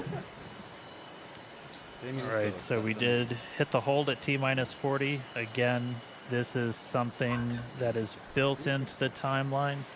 Not surprising as we are doing this first flight off of pad 2. Sounds like we might already be clear. We held for a second just to make sure that the quick disconnect vents were basically ready for their final throwbacks. We'll hang tight for a couple of seconds. I think we're about to reset. The reset is in. Counting down, first flight of Starship V3. Psych, back to rapid recycle. Alright, so Сегодня без Старшипа. Here for a second. Looks like we're still managing some pressures in the ship. Quick disconnect.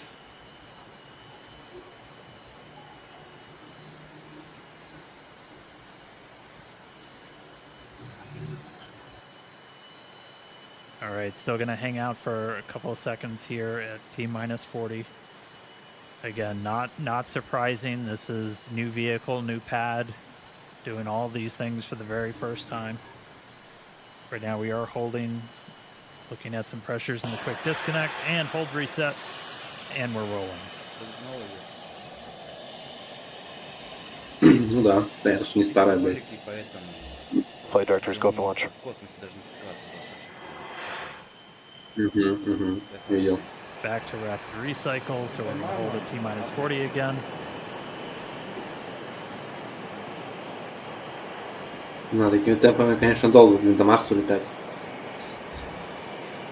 Hang tight for a second, we'll see what tripped this last one. As a reminder, we can hang out for quite a few minutes at T-minus 40 if we need the extra time. You're not actively loading propellant onto the vehicle anymore, so the main thing you're kind of keeping an eye on is all of the temperatures inside those propellant tanks.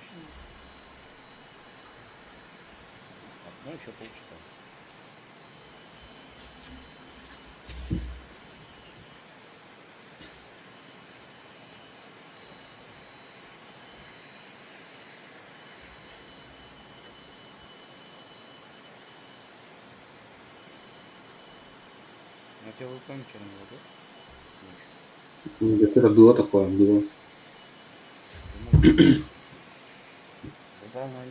Alright, we're continuing to hang out here at T-minus 40. У меня на Нидерландах все работало. Тоже с рекламой, кстати.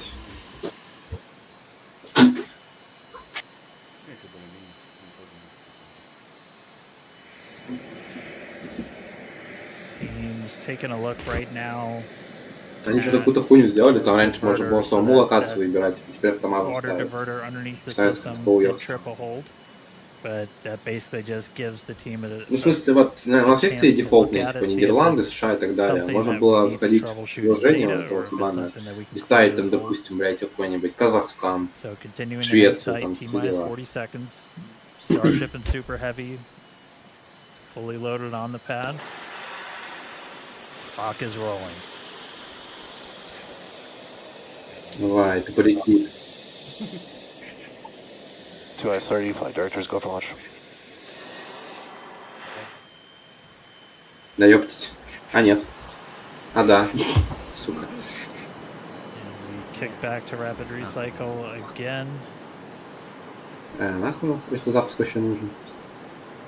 Again, just a reminder, said it before, new pad, new rocket, learning new things about this hardware, Да у меня performing in the слишком flight тихо. environment.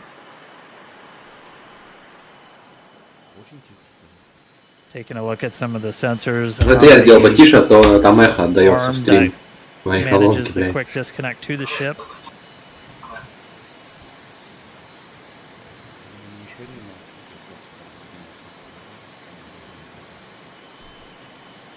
The promise we're not just trying to prolong the anticipation. Team's taking a look. Тяжело. We've got a couple more minutes where we can hang out here. Again, it's not an unlimited time to pause at T-minus 40. We're keeping an eye on the propellant temperatures inside the vehicles. So we've got probably about 3 minutes or so left of hold time.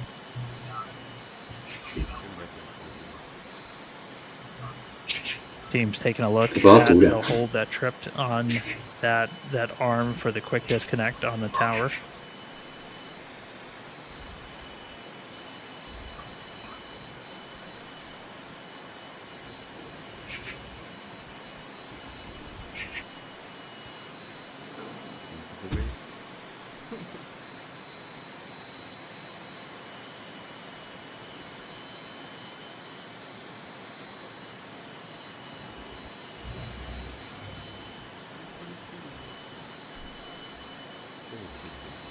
Continuing to hold, got a couple minutes to try and clear this issue.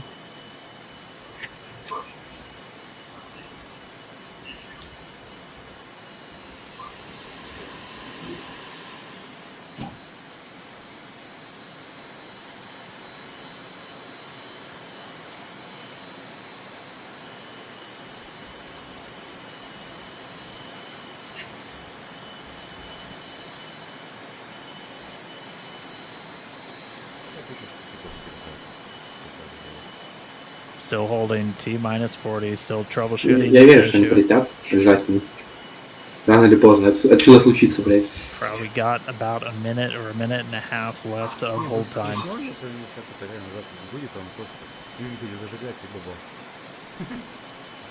Это вероятно вполне. Это вполне вероятно.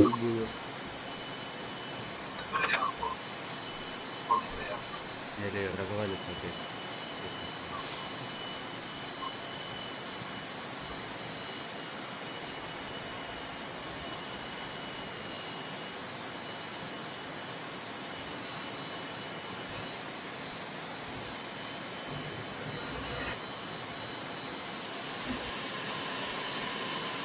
Ну, раз пока движения ни у кого нет, пойду пока. Flight control team confirmed, still working through the issue. Ага. Still have a short amount of hold time still remaining.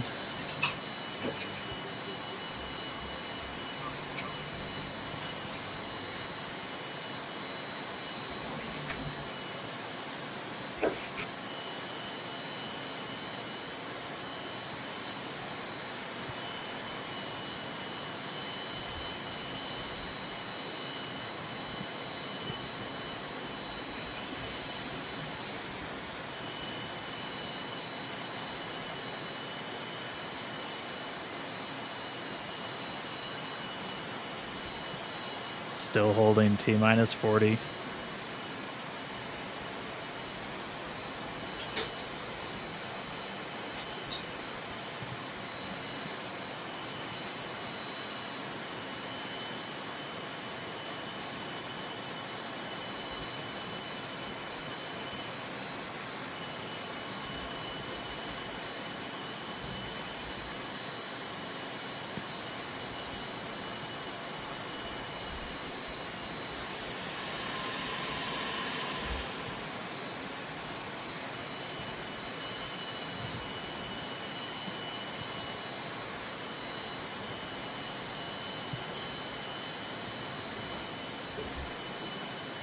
right, still continuing to hold here at T minus 40. While we do that, the team's looking at temperatures of the propellant inside those tanks. We kind of check that against simulations that we've run in the past. There's some margin in those. We're still holding, no decision yet.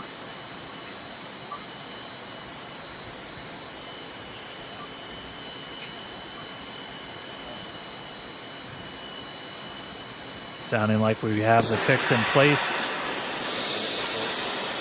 Hold reset, clocks is rolling. Я успею!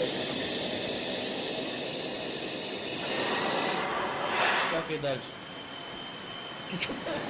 We're back into rapid recycle. Сука.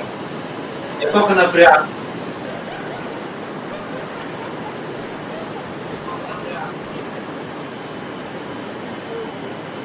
Alright, we're back at our T minus 40 hold. Standing by to see what tripped us this time.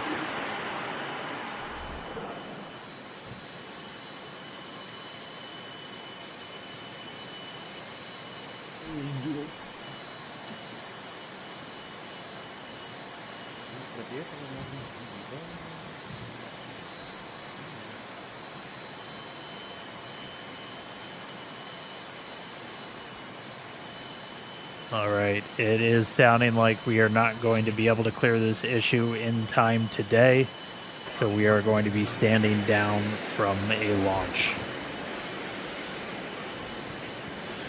So if you're just now joining us, we got the vehicle totally loaded. We hit a couple of different holds as we work through that count. Again, new rocket, new pad. We're learning about a lot about these systems as we execute them for the first time, and we're not able to basically troubleshoot all of these issues in those final seconds to get to launch.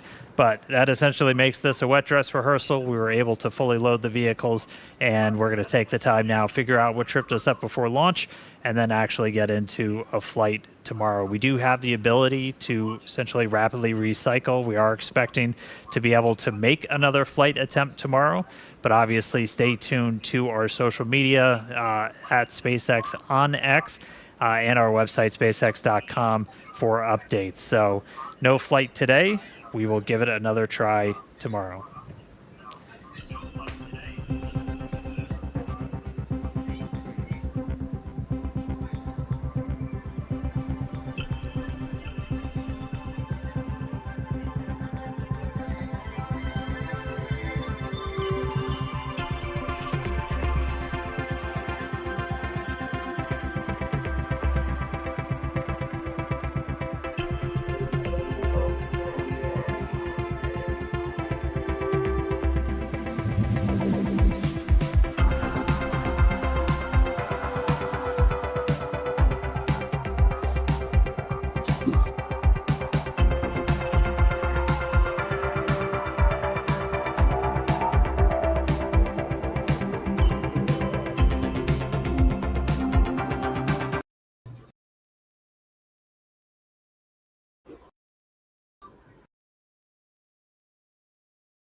Беда.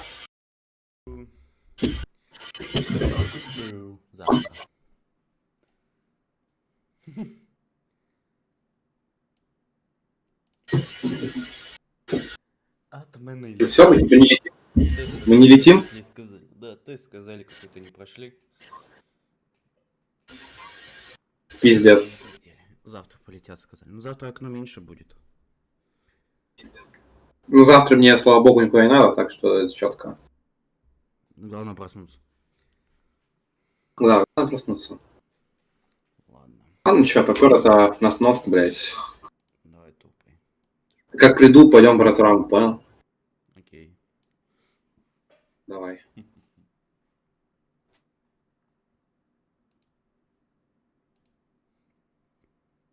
Спасибо всем, кто был. Дальше. Сейчас плотненько. Даже знаете.